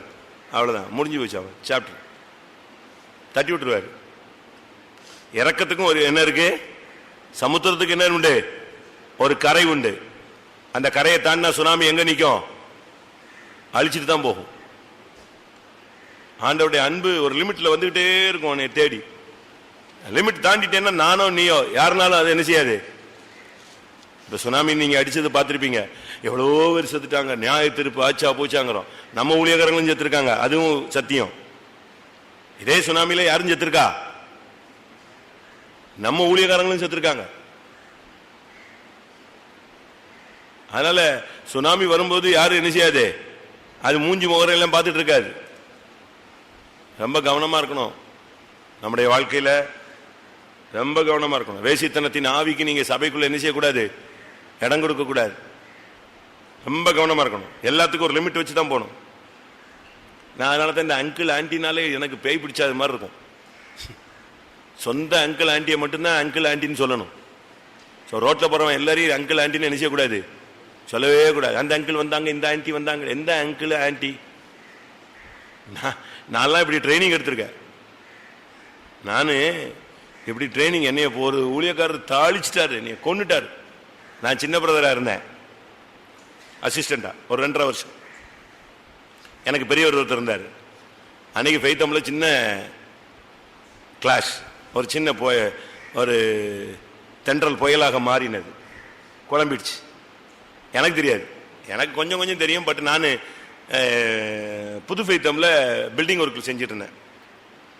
ஒரு 10 மணிக்கு வந்தேன்னு நினைக்கிறேன். சாப்பிட்றதுக்கு வந்த உடனே சின்ன சிஸ்டர்ஸ்லாம் ஓடி வந்துருச்சுங்க. நானும் சின்ன பிரதர் தானே, அவங்க யூனியன் தானே. பெரியவங்க மூப்பர், அவங்க 2 பேரும் பெரியவங்க. அவங்க ஒரு சிஸ்டர்ஸ் ஒரு 6-7 பேர், நான் ஒருத்தன். நான் இன்னைக்கு ஜபத்தில் இல்லை, எனக்கு போய் சிமெண்ட் குழச்சி கொடுன்ட்டாரு, போயிட்டேன். சாப்பாட்டுக்கு ஒரு 10 மணிக்கு வந்தா 2 சிஸ்டர்ஸ் வந்துச்சுங்க. இன்னைக்கு தெரியுமா, காலையில் சரியான ரைடு, ஒரு வழி ஆயிடுச்சு ஃபெய்த்தம், அப்படி இப்படின்னுச்சுங்க. அப்படியா அப்படின்னு நானும் உட்காந்து கதை கட்டிட்டு இருக்கேன். கேட்ட உடனே எனக்கு சாப்பாடு கொண்டு வந்தாங்க. சாப்பாடு ஒரு சிஸ்டர் போய் ட்ரே தூக்கிட்டு வந்துச்சு. அவ்வளோதான். பெரியவர் அப்படியே ஸ்க்ரீன் ஒதுக்குனாரு ரூம்ல இருந்து சர்ன்னு. நான் அப்படியே ஒரு 2 ஸ்டெப் பின்னால போயிட்டேன். காரை ஒட்டி அப்படியே போயிட்டேன். கார் சிஸ்டர்ஸ் அப்படி போயிடுச்சுங்க. நான் பார்த்தேன், இன்னைக்கு சாப்பிட்றது சனியம் பிடிச்சிருச்சு போல் இருக்கு, நம்ம இனிமே இங்கிருந்து எஸ்கேப் ஆகணும். இதுங்க வந்து பஞ்சாயத்தை சொல்லிடுச்சு. அவர் பார்த்துட்டாரு. அவர் அப்படியே ஸ்க்ரீன் சரன்னு வந்துச்சு. நான் இப்படி போயிட்டு அதுங்க அப்படி போயிடுச்சு. முடிஞ்சுது அன்னைக்கு நைட்டு சரியான பஞ்சாயத்து. யாரு ட்ரே கொடுத்தது, உனக்கு ட்ரே யார் கொடுத்தா?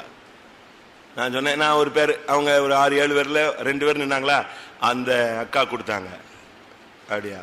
இல்லையே, நான் பார்த்தனே, வேற அக்கா வேற தானே கொடுத்தா, இன்னொரு ஆள் தானே கொடுத்துச்சு அப்படின்னாரு. ஆமா நானும் பார்த்தேன், ஏன்னா நானும் பார்த்தேன்ல, நானும் பார்த்தேன். ஆனா அந்த அக்கா தான் கொடுத்தாங்க, இந்த அக்கா கொடுக்கல அப்படின்னு. இல்ல அந்த அக்கா, அந்த சிஸ்டர் தான் இல்ல இந்த அக்கா தான் கொடுத்துச்சு, அந்த அக்கா கொடுக்கலன்னு. எப்படி அக்கான்னா எப்படி, உனக்கு சித்தப்பா மகளா பெரியப்பா மகளா அப்படின்னா? எனக்கு அப்பந்தான் இந்த அக்காவுடைய அர்த்தமே கண்டுபிடிச்சேன் நான். எப்படி உனக்கு சித்தப்பா மகளா பெரியப்பா மகளா, எப்படி அக்காங்கிற க்ளோஸ் ரிலேஷன்ஷிப் வந்துச்சு உங்களுக்கு அப்படின்னாரு. ரைட்டு, நம்ம வந்து வச்ச பொறியில சிக்கிட்டோம், கவனிக்கணுமா அப்படின்ட்டு அப்படியே நின்னேன். சித்தப்பா மகளும் இல்லை, பெரியப்பா மகளும் இல்லை சொல்லிட்டேன். அவங்க யாரு, எனக்கு யாரு, சித்தப்பா மகளா பெரிய மகள். என்னையோட மரியாதையா பேசி பழகு, சிஸ்டர்னா சிஸ்டர் தான். ரைட், சரின்னு சொல்லிட்டு சமாதானமா போயிட்டேன். சாயங்காலத்திலிருந்து இன்று வரை எல்லாருமே சிஸ்டர் என்று நான் அழைக்கிறேன். இன்னைக்கு வரைக்கும் எல்லாரும் யார் தான்? சிஸ்டர் தான். அன்னையோட விட்டேன். ரைட்டு, இனி அக்காவும் வேண்டாம் தங்கச்சி. ரொம்ப வயசு கூடவங்களை மட்டும்தான் அக்கான்னு சொல்லுவேன்.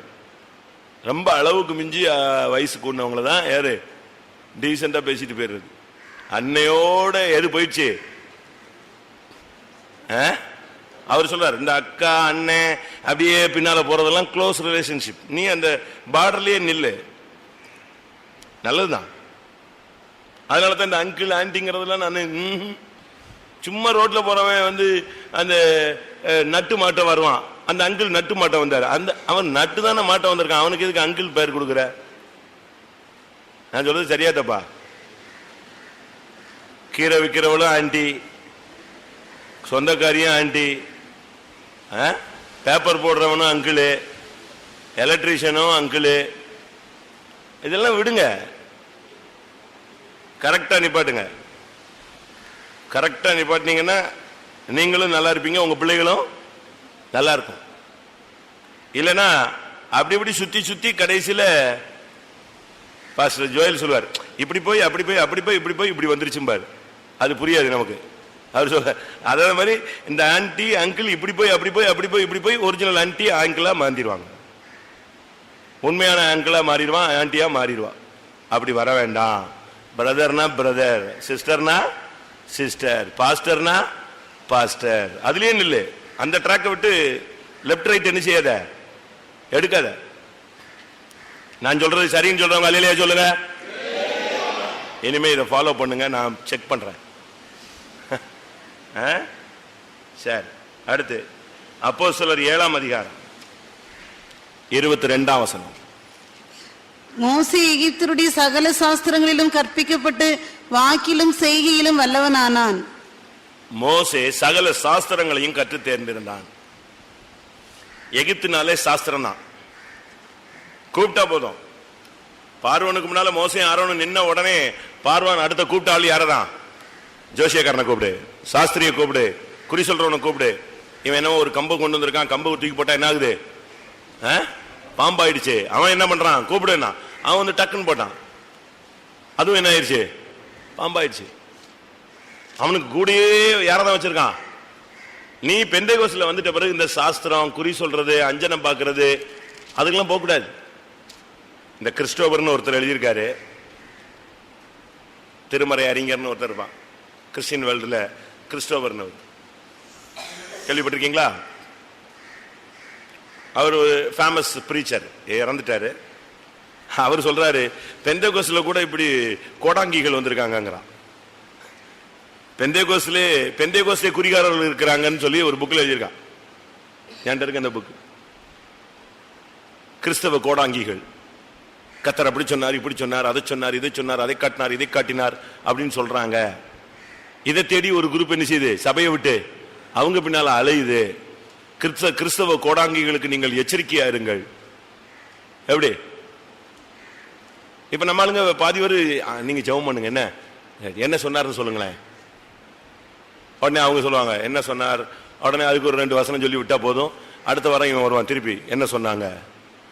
இப்ப எங்க வந்துருச்சு கிறிஸ்தவ கோடாங்கிகள்? நமக்கு அதெல்லாம் தேவையில்லை. சாஸ்திரம் பார்க்கறதெல்லாம் நமக்கு ஊழியத்தில் ஆகாது. விசுவாசிகள் சாஸ்திரம் பார்க்க, எகிப்தின் சகல சாஸ்திரங்களிலும் கற்று தேறினவர்கள். பாஸ்டர் ஜோயலுக்கு சொல்லுவார், இந்த டைம் பார்த்துட்டு வந்து என்கிட்ட கல்யாணத்தை பிக்ஸ் பண்ண வராத. என் டைரியில எது ஃப்ரீயா இருக்கோ அதுதான் என்னது முகூர்த்தம். அவர் சொல்றது, என் டைரியில என்னைக்கெல்லாம் ஃப்ரீ இருக்கோ அதில், என்னைக்கு கல்யாணம் இல்லை, கூட்டம் இல்லை, என்னைக்கு ப்ரோக்ராம் இல்லாம ஊழியம் இல்லாம இருக்கோ அதெல்லாம் என்னது முகூர்த்த நாள். அன்னைக்கு தான் டைம் தருவேன். நீ அங்க நல்ல நேரம் கெட்ட நேரம் இதெல்லாம் பார்த்துட்டு வந்தீங்கன்னா என்ன செய்யாது, தரமாட்டேன். அதை பார்த்து நான் என் டைரியில ஃப்ரீ தான் உன்னுடைய வாழ்க்கைக்கு முகூர்த்த நேரம், தேவ சமூகம், அவ்வளவுதான்.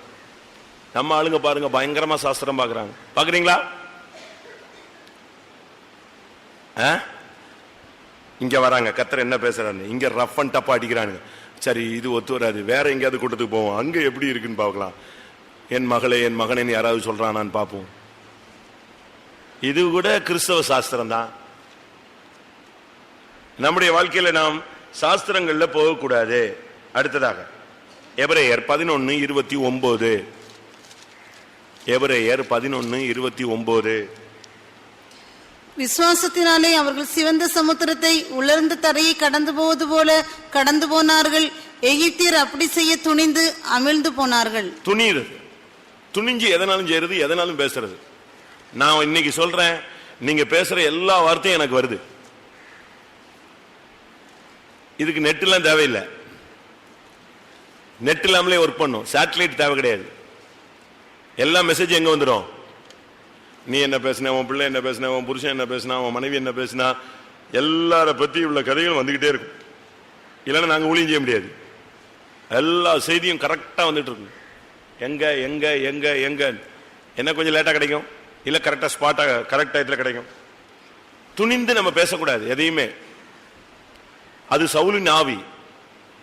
சவுல் சொல்றான், ஏன்பா சாமுவேல் வந்து கேட்கறான், நீ ஏன் பலியிட்ட? நான் சொல்றதுக்கு முன்னால, நான் வர்றதுக்கு முன்னால நான் துணிஞ்சு என்ன செஞ்சுட்டேன்.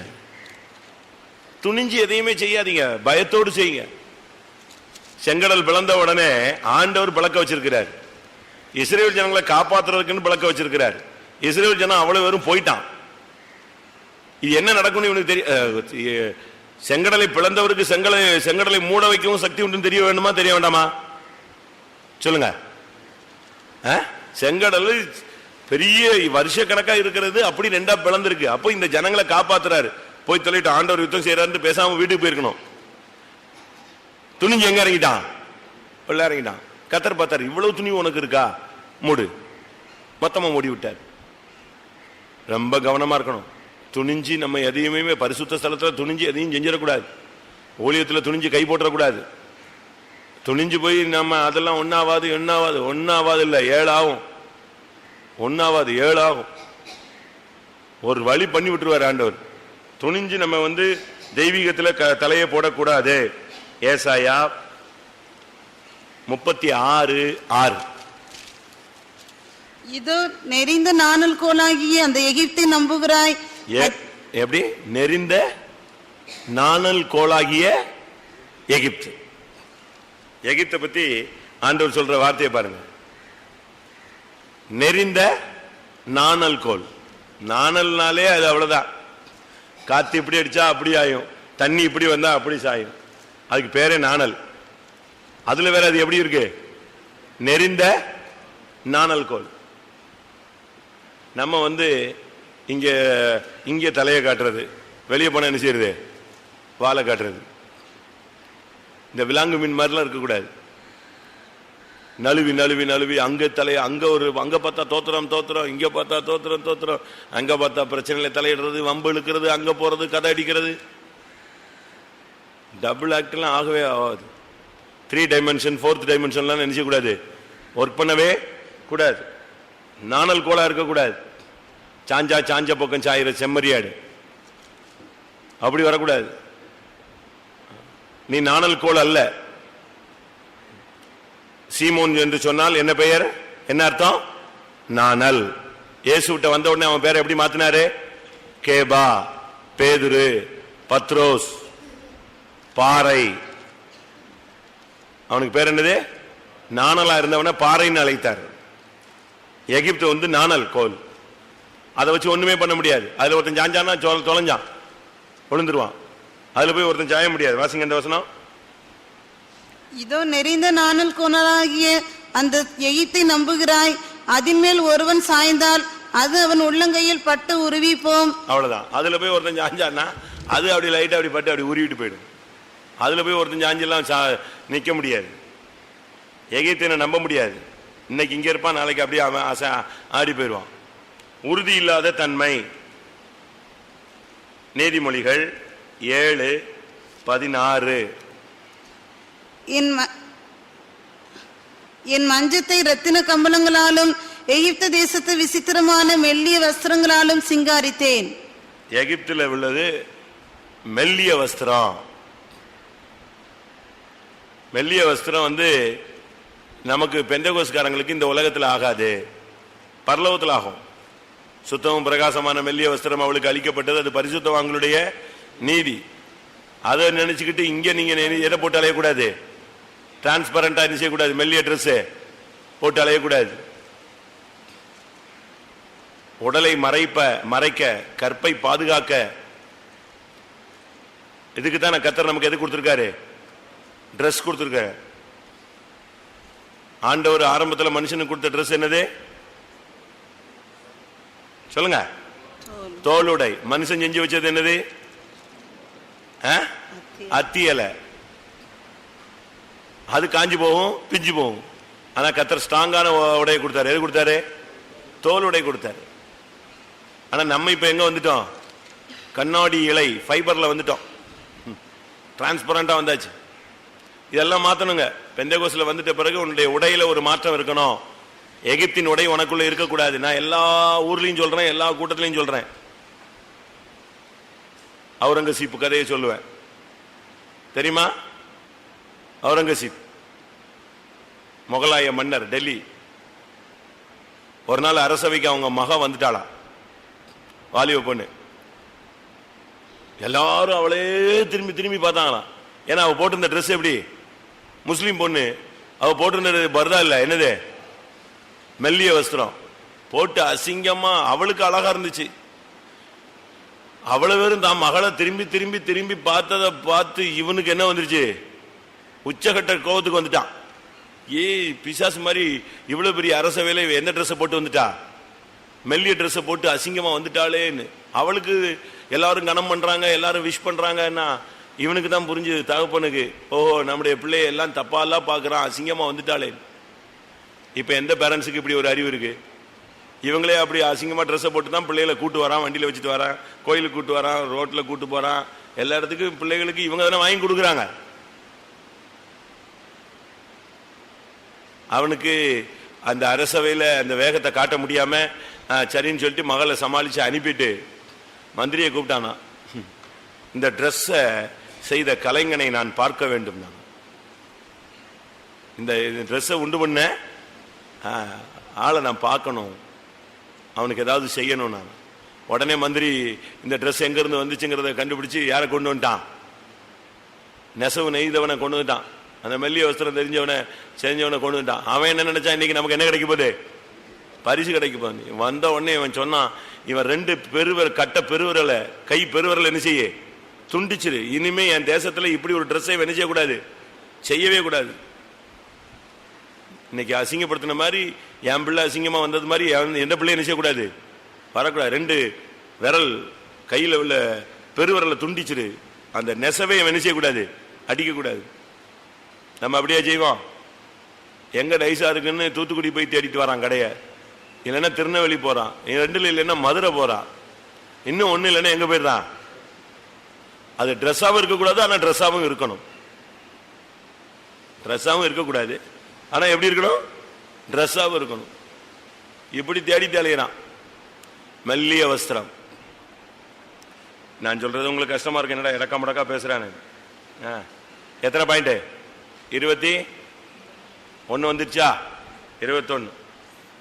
அடுத்ததாக எரேமியா 46:24.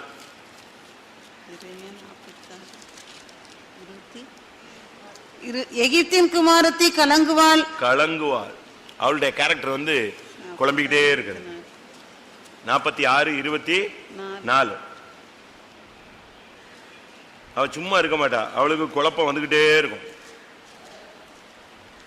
எகிப்தின் குமாரத்தி கலங்குவாள்.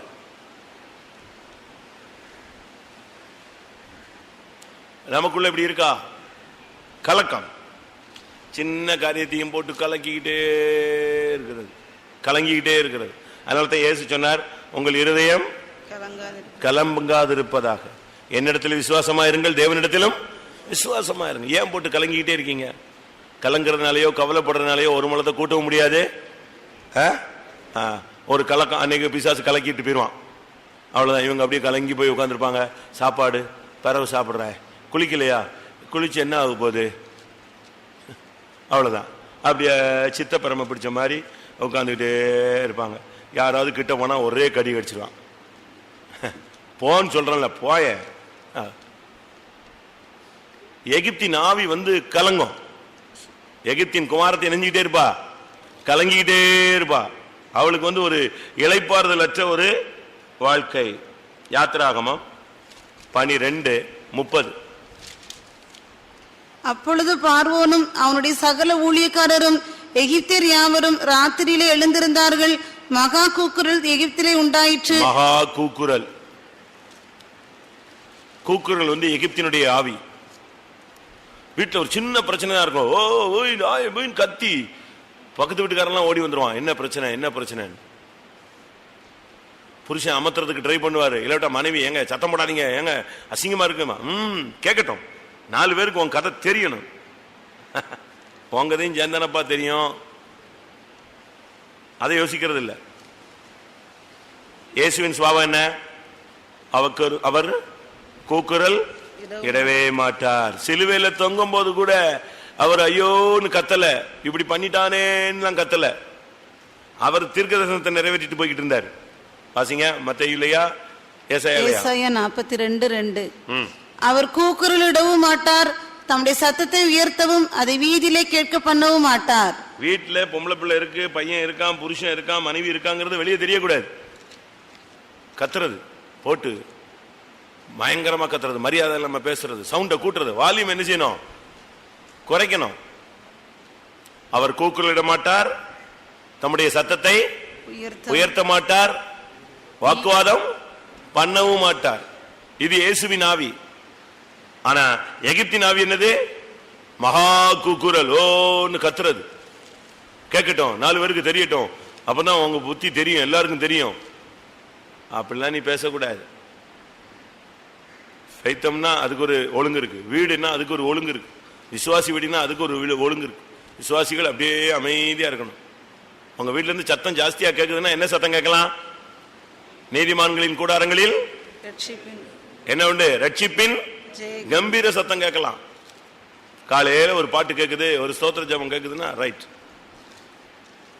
அந்த சத்தம் எல்லாருக்குமே என்ன இருக்கும்? பரவாயில்ல, அந்த ஆள் காலையில் என்ன செய்யறான்? டெய்லி ஜெபம் பண்றான். அதை விட்டுவிட்டு ஐயோ அவங்க வீட்டுக்காரர் வந்துட்டாரு போல் இருக்கு, எது இவர் வந்துட்டாருங்கிறதுக்கு சத்தம் எதுதான்? அந்த அம்மா ஏதோ பிரச்சனை ஆயிடுச்சு போல் இருக்கு, அந்த அம்மா ஸ்டார்ட் பண்ணிருச்சுமா, அவ்வளவுதான். அந்த அம்மா ஸ்டார்ட் பண்ணிடுச்சுன்னா திருப்பி வண்டி என்ன கிடையாது, பிரேக்கே கிடையாது.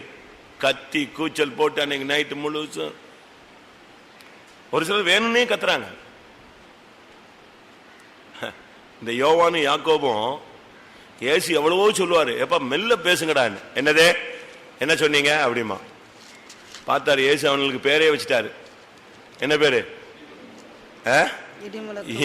இவன்கிட்ட போய் நம்ம இன்னைக்கு ஜெபம் பண்ணுவோம் அப்படின்னா, என்னது ஜெபம் பண்ணணுமா அப்படிமா? நான் என்ன சொல்றேன், நீ சத்தம் போடாதன்னா அவன் என்ன சொல்லுவான்? ஒரே தகப்பன் பிள்ளைங்க தான் ரெண்டு பேரும். அவங்க அப்பாவுடைய ஜீன் அந்த அணு அப்படி வேலை செய்யுது, பான் கிப்ட் யோவானு யாக்கோப். அதனால ஏசு அவனுக்கு ரெண்டு பேருக்கும் வச்சுட்டாரு. சரி, இவனுக்கு பேர் என்னதுதான்? போவனர் கேஸ், இடிமுழக்கத்தின் மக்கள். ஒரு சிலருடைய தொண்டை வெங்கலம் மாதிரி இருக்கும். நல்லது பேசினாலும் கத்தி தான் பேசுவான், கெட்டது பேசினாலும் அதை விட கத்தி தான் பேசுவான். அடுத்து 20 எத்தனை? அங்க 24 வந்திருக்கு, இங்க அக்கௌண்ட் தகராறு. சரி, உங்களுக்கு பிடிச்ச பாயிண்ட் எல்லாம் நீங்க பாயிண்ட் ஆக்கிட்டு இருப்பீங்க, பரவாயில்ல. கடைசியா 2 சொல்றேன். சகரியா 14:17. இன்னும் ரொம்ப இருக்கு, டைம் ஷார்ட், முடியுது. சகரியா 14:17. அப்பொழுது பூமியின் வம்சங்களில் சேனைகளின் கர்த்தராகிய ராஜாவை தொழுது கொள்ள எருசலேமுக்கு வராதவர்கள் எவர்களோ 14:17 அதானா? எருசலேமுக்கு வராதவர்கள் எவர்களோ அவர்கள் மேல் மழை வர்ஷிப்பது இல்லை. மழை வர்ஷிக்காத எகிப்தின் வம்சம் வராமலும் சேராமலும் போனால். வர்ஷிக்காத, இங்க 2 பாயிண்ட் இருக்கு. இவங்க எங்க வர்றதில்லை, தொழுது கொள்ள வர்றதில்லை. அதனால அவங்க மேல என்ன வராது? மழையும் வராது. அப்படின்னா என்ன அர்த்தம்? வொர்ஷிப்ல இவங்களுக்கு பிடிப்பு கிடையாது. தொழுது கொள்ளுதல்ங்கிறது வொர்ஷிப், ஆராதனை. நம்ம ஆளுங்க பாருங்க, கரெக்டா 10:30 வராங்க. இவங்களுக்கு அந்த கத்தி கித்தி ஆராதிச்சு வொர்ஷிப் பண்றது என்ன செய்யாது, பிடிக்காது. பாட்டுலாம் முடிஞ்சு வொர்ஷிப்லாம் முடிஞ்சு சாட்சி முடியும் போது தான் வருவாங்க. இவங்கெல்லாம் வொர்ஷிப் அவங்களுக்கு பிடிக்காது. ஆராதித்தல்ங்கிறது முக்கியமா ஆராதனையில் ஆராதனை, அதுக்கு பேரே என்னதுதான்? பரிசுத்த ஆராதனை. அதனுடைய மெயின் போர்ஷனே இதுதான், அந்த வொர்ஷிப் தான். முழங்கால போட்டு ஆவியில் நிறைஞ்சு ஆவியானவர் நம்மோடு பேசி, நம்ம ஆவின்றவர்கிட்ட பேசி நல்ல பலி, ஜீவ பலியாய் ஒப்பு கொடுத்து ஆவியில நிரம்பி களி கூர்ந்து விடுதலை, சுகம், சௌக்கியத்தை பெற அந்த வொர்ஷிப் டைம் தான் முக்கியம். ஆனா எகிப்தின் ஆவி எங்க வராது? தொழுது கொள்ள வராது. தொழுது கொள்ள வராதனால அபிஷேகம் இல்ல, மழை பெய்யாது. நல்ல அபிஷேகம் இருக்கணும். எபிரேயன்னா நல்ல ஒரு அபிஷேகம், சம்பூர்ண மழை, ஆசீர்வாதமான மழை, வயசு வித்தியாசம் இல்லாம ஆவியானவர் இறங்கி நமக்குள்ள ஆளுகை செய்யும். உனக்கு வொர்ஷிப் இல்லைன்னா எப்படி கர்த்தர் அபிஷேகம் கொடுப்பாரு? நீங்க மற்ற சபைகள்ல இல்ல இந்த சிடிஸ், இந்த புக்ஸ் எல்லாம் பாருங்கன்னா, பாத்தீங்கன்னா ஆயிரக்கணக்கான ஜனங்கள் எப்படி வொர்ஷிப் பண்றாங்க, கண்ணீர் விடுறாங்க. பாத்திருக்கீங்களா? கையை உயர்த்துறான், முழங்கால போடுறான், கத்துறான், அப்படியே தரதரையா தண்ணி கண்ணீர் ஒழுகுது. நம்ம இதுல பார்த்தா 3வது பாட்டு முடியும் போது முக்காடை போட்டு தலை கீழே மண்ணுக்குள்ள போயிடுவாங்க. ஒரு சில பிரதர்ஸ் எல்லாம் அப்படியே வாழ்க்கையே போன மாதிரி உட்காந்துருப்பான். வாழ்க்கை போனவனுக்கு வாழ்க்கை கொடுக்கறது தான் வொர்ஷிப்பு. இங்க வர்றதே எதுக்கு தான்? ஹாஸ்பிட்டல் போறது எதுக்கு?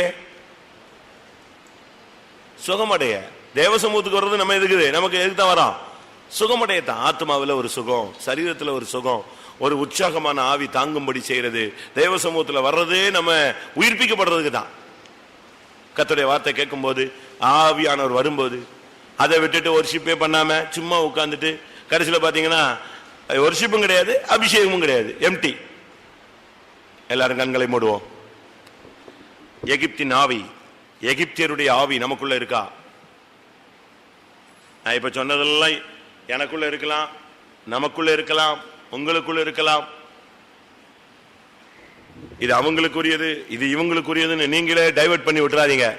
எல்லாம் கர்த்தர் உன்னை நேசித்து உனக்கும் எனக்கும் சொல்ற தனிப்பட்ட வார்த்தைகள். ஆண்டவரே, நான் எவரேனா இருந்தும் எகிப்தின் ஆவிக்கு நான் இடம் கொடுத்துடக் கூடாது. யோசேப்பு எகிப்தில் இருந்தான், ஆனால் அவன் எகிப்தியனாய் மாறவில்லை.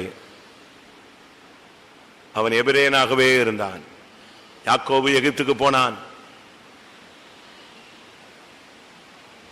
அங்கே அவனை அடக்கம் பண்ணவில்லையா? அவன் தன்னுடைய ஸ்தானத்துக்கு வந்து விட்டான்.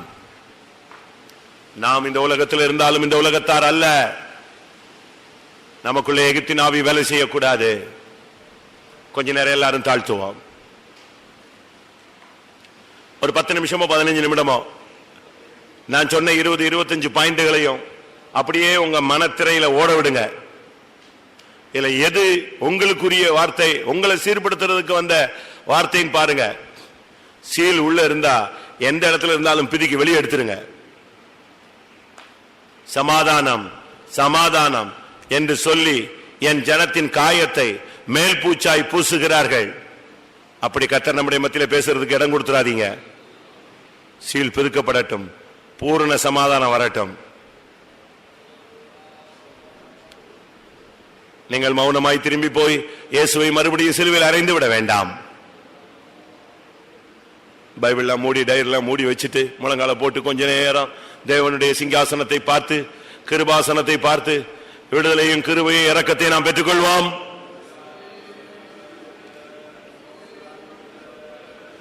ஒன்று நிச்சயம், கர்த்தர் உன்னை நேசிக்கிறார். ஆனால் உன்னோடு இடைபடுகிறார். நீ உன்னை பலிபீடத்தில் வைக்க வேண்டிய நேரம் இதுதான்.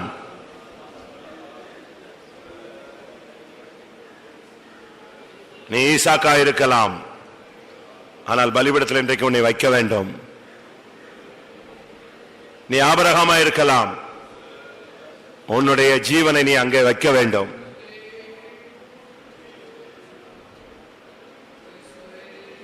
கொஞ்ச நேரம் நாம் பிரியமானவர்களே பயன்படுத்துங்கள். கர்த்தரை நோக்கி பாருங்கள், முழங்கால் போடுங்கள், தேவனை நோக்கி கூப்பிடுவோம். கொஞ்ச நேரம் எகிப்தின் ஆவி, எகிப்தின் சுபாவம், எகிப்தின் தன்மை, தாக்குதல்கள் நமக்குள்ள இருக்கிறதா என்பதை ஆராய்ந்து பார்க்க வேண்டிய நேரம் வந்துவிட்டது.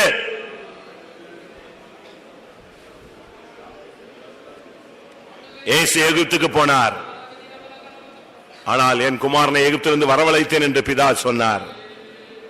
இன்றைக்கு எகிப்தில் இருக்கிற உன்னை வெளியே கொண்டு வரும்படியாக கர்த்தர் கட்டளை பிறப்பிக்கிறார். இயேசு எகிப்திலிருந்து வெளியே வந்தது போல, யோசேப்பின் எலும்புகள் எகிப்திலிருந்து வெளியே வந்தது போல, யாக்கோபின் சரீரம் எகிப்திலிருந்து வெளியே வந்தது போல, ஆபிரகாமும் சாராயும் உயிரோடு எகிப்தை விட்டு வெளியே வந்தது போல, இன்றைக்கு எகிப்தை விட்டு நாம் வெளியே வருவோம். ஆமென். உன் சரீரம் வெளியே வரட்டும், உன் ஆவி எகிப்திலிருந்து வெளியே வரட்டும், உன் சிந்தை எகிப்திலிருந்து வெளியே வரட்டும், உன் ஆவி ஆத்துமா சரீரம் எகிப்தை விட்டு வெளியே வரட்டும்.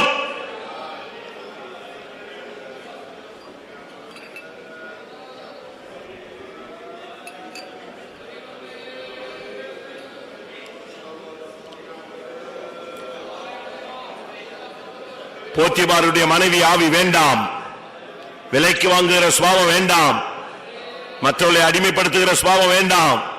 அவனோடு சாப்பிட மாட்டேன், இவனோடு சாப்பிட மாட்டேன் என்கிற எகிப்தி ஆவிக்கு இடம் கூடாதிருங்கள். மற்றவர்களை அருவருப்பாய் எண்ணாதிருங்கள், மற்றவர்களை கொடுமையாய் நடத்தாதிருங்கள், மற்றவர்களை அடிக்காதிருங்கள். பொன்னுடைமைகள் நமக்கு தேவையில்லை. ஒரு பிரச்சனை முடிந்த உடனே மறுபடியும் அதையே தொடர்ந்து பேசிக் கொண்டிருக்க வேண்டாம். தலைச்சனை இழந்து போகாதிருங்கள். எகிப்தின் வியாதிகளுக்கு இடம் கூடாதிருங்கள். எகிப்தின் வாதை நமக்கு வேண்டாம். இருதய கடினத்தை முடிவுக்கு கொண்டு வாருங்கள். சதையான இருதயத்தை பெற்றுக் கொள்ளுங்கள். பயத்தின் ஆவியை தள்ளிவிடுங்கள். சண்டையின் ஆவியிலிருந்து வெளியே வாருங்கள். டிப்ரஸ்ட் ஆகாதிருங்கள், சோர்ந்து போகாதிருங்கள். வேசித்தனத்தின் ஆவிக்கு விலகியிருங்கள். உலக சாஸ்திரங்களுக்கு இடம் கூடாதிருங்கள். பாவத்தை துணிந்து செய்யாதிருங்கள். நமக்குள் கூக்குரல் வேண்டாம், உலக மெல்லிய வஸ்திரம் வேண்டாம், கலக்கம் நமக்கு தேவையில்லை. ஆராதனைக்கு இடம் கொடுங்கள். பரிசுத்தாவின் மலை இறங்கட்டும். ஹல்லேலூயா. ஆமென். வேத வசனத்தின் வெளிச்சத்தில் எகிப்தியருடைய ஆவியினுடைய தாக்குதல், சுபாவங்களுடைய தாக்குதல், அவருடைய செயல்பாடுகளுடைய தன்மைகள் நமக்குள் இருக்கிறது என்பதை நாம் உணர்வோமானால் அறிக்கையிட்டு நாம் தேவனோடு நெருங்கி வருவது நல்லது. இந்த நேரத்தை நாம் பயன்படுத்திக் கொண்டு கர்த்தருடைய சமூகத்தில், கர்த்தாவே, எகிப்தின் ஆவி எனக்குள் வேண்டாம், நான் அதை அறிக்கை செய்து விட்டு விடுகிறேன். என்னை ஒரு எபிரேயனாக, இந்த உலகில் நான் ஒரு பரதேசியாக ஓட்டத்தை முடிக்க வாஞ்சிக்கிறேன். ஆண்டவரே, எகிப்தியனாய் நான் மூழ்கி போகக்கூடாது. ஆமென். எத்தனை பேர் அப்படி வாஞ்சிக்கிறீர்கள்? அப்படிப்பட்டவர்கள் அறிக்கை இடலாம். ஹல்லேலூயா.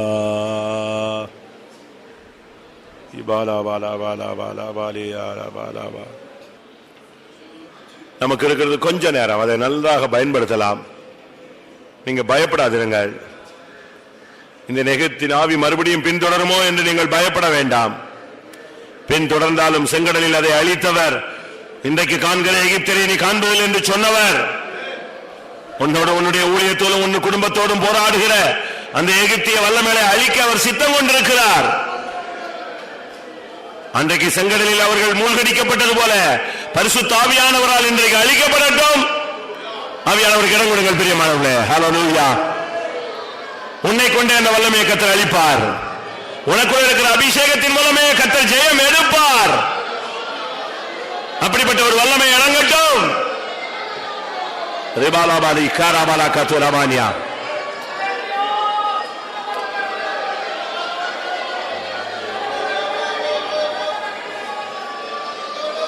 ஹல்லேலூயா, ஹல்லேலூயா, ஹல்லேலூயா.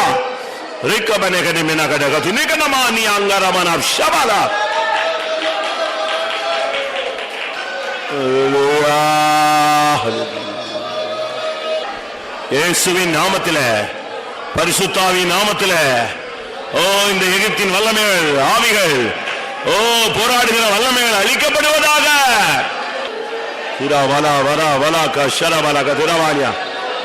ஒவ்வொரு தரமும் நீ அந்நிய பாஷை பேசும் பொழுது ஒவ்வொரு எகிப்தின் ஆவி அழிக்கப்பட வேண்டும். சதன ஹரதினையா லேமா ஹாரியாரா தோத்ராம் தோத்ராம் தோத்ராம் லேகபனமாகா ஷதா தினா டபல பல பல பல மங்கர பல கடிபே கட பல கட மகர அக்னியா இறங்கி சுட்டறியும் எகிப்தின் வல்லமை அழிந்து போகட்டும். ஆமா. உங்கள் எத்தனை பேர் எகிப்தின் சக்தியை தள்ளிவிட்டு நீங்கள் ஒதுங்கி வந்து விட்டீர்கள்? எத்தனை பேர் அந்த எகிப்தின் சக்திகளை கர்த்தர் அழிப்பதை ஆவியிலே உணர்கிறீர்கள்? கர்த்தர் ஒரு திட்டவட்டமான செயலை அநேகருக்குள் நடப்பித்துக் கொண்டிருக்கிறார். அந்த எகிப்தின் வல்லமை சங்கரிக்கப்படுகிறது. எகிப்தின் தலைச்சென்னை கர்த்தர் அழிக்கிறார். உனக்கு விரோதமாக எழும்பின வல்லமை சிங்காசனத்தில் இல்லை.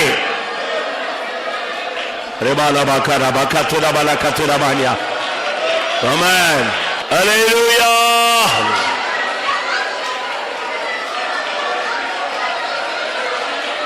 ஹல்லேலூயா.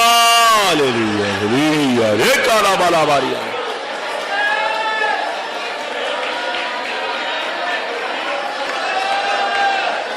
நான் அவருடைய பிள்ளை. ஹல்லேலூயா. அவருடைய நாமம் எனக்கு தரிக்கப்பட்டிருக்கிறது.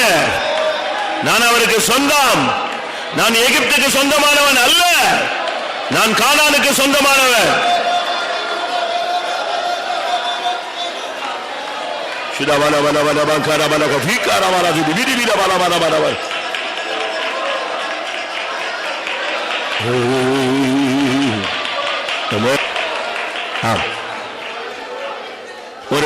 ஒரு பிரெட் ஜாமுக்குள்ள விட்டா ஒரு எதுக்குள்ளேயோ தோய்த்தால் எப்படி இருக்கும்? ஒரு பிரெட் அப்படியே திராட்சை ரசத்துக்குள்ள தோய்த்தால் உள்ள முக்குனா எப்படி இருக்கும்? அதுதான் இப்ப பாவக்கரை நீங்கினா அதான் நடக்கும். அப்படியே ரத்தத்துக்குள் நம்மை மூழ்கடிக்கிறார். ஆமா, ரத்தத்துக்குள் அப்படியே நம்மை மூழ்கடிக்கிறதா அனுபவம். எத்தனை பேருக்கு எகிப்தின் ஆவி விலகினதை, அழிக்கப்பட்டதை உணர்ந்தவர்கள் இந்த பாட்டை பாடலாம். நான் இத்தனை கூட்டங்களுக்கு வந்தேன், கர்த்தர் இந்த சமூகத்துல நான் நெருங்கி வந்தேன், அழுகிறேன், துக்கப்பட்டேன், இருதயம் குத்தப்பட்டேன், என்னை தாழ்த்தினேன், ஒப்புரவாக்க, மன்னிக்க, தாழ்த்தி போக, விட்டு கொடுக்க, இனி பின்தொடராமல் இருக்க எல்லாவற்றையும் கர்த்தருடைய பாதத்துல வைத்தேன். என் பாவங்களை கர்த்தர் மன்னித்தார். எத்தனை பேருக்கு நிச்சயம் இருக்கிறது? ஆமா. பரிசேயன் அவன் பந்தியில தான் கவனமா இருந்தான், வந்தவங்களை பத்தி தான் கவலைப்பட்டான். மற்றவர்கள் பந்தியை பற்றி கவலைப்பட்டார்கள். ஆனால் இந்த பெண் தன்னுடைய பாவத்தை குறித்து கவலைப்பட்டாள். அவர்கள் அநேகர் சாப்பிட்டு திருப்தி அடைந்து போனார்கள். பலரும் பலவிதமான கேள்விகளோடு சந்தேகங்களோடு திரும்பி போனார்கள். இவளோ அநேக பாவங்கள் மன்னிக்கப்பட்டவளாய் திரும்பி போனாள். இந்த கூட்டத்தில் நீங்கள் எந்த அனுபவத்தில் திரும்பி போக போகிறீர்கள்? கர்த்தருடைய சத்தம் உங்களுக்கு கிடைத்து விட்டதா? மகனே, உன் பாவங்கள் மன்னிக்கப்பட்டது, மகளே, உன் பாவங்கள் மன்னிக்கப்பட்டது என்ற வார்த்தை உங்களுக்கு கிடைத்து விட்டதா? கர்த்தர் என்னை தன்னுடைய சுத்த இரத்தத்திற்குள் என்னை மூழ்கடித்து விட்டார், தோய்த்து விட்டார். என் பாவங்கள் போக என்னை கழுவி விட்டார். எகிப்தின் கரைகள் போய்விட்டது.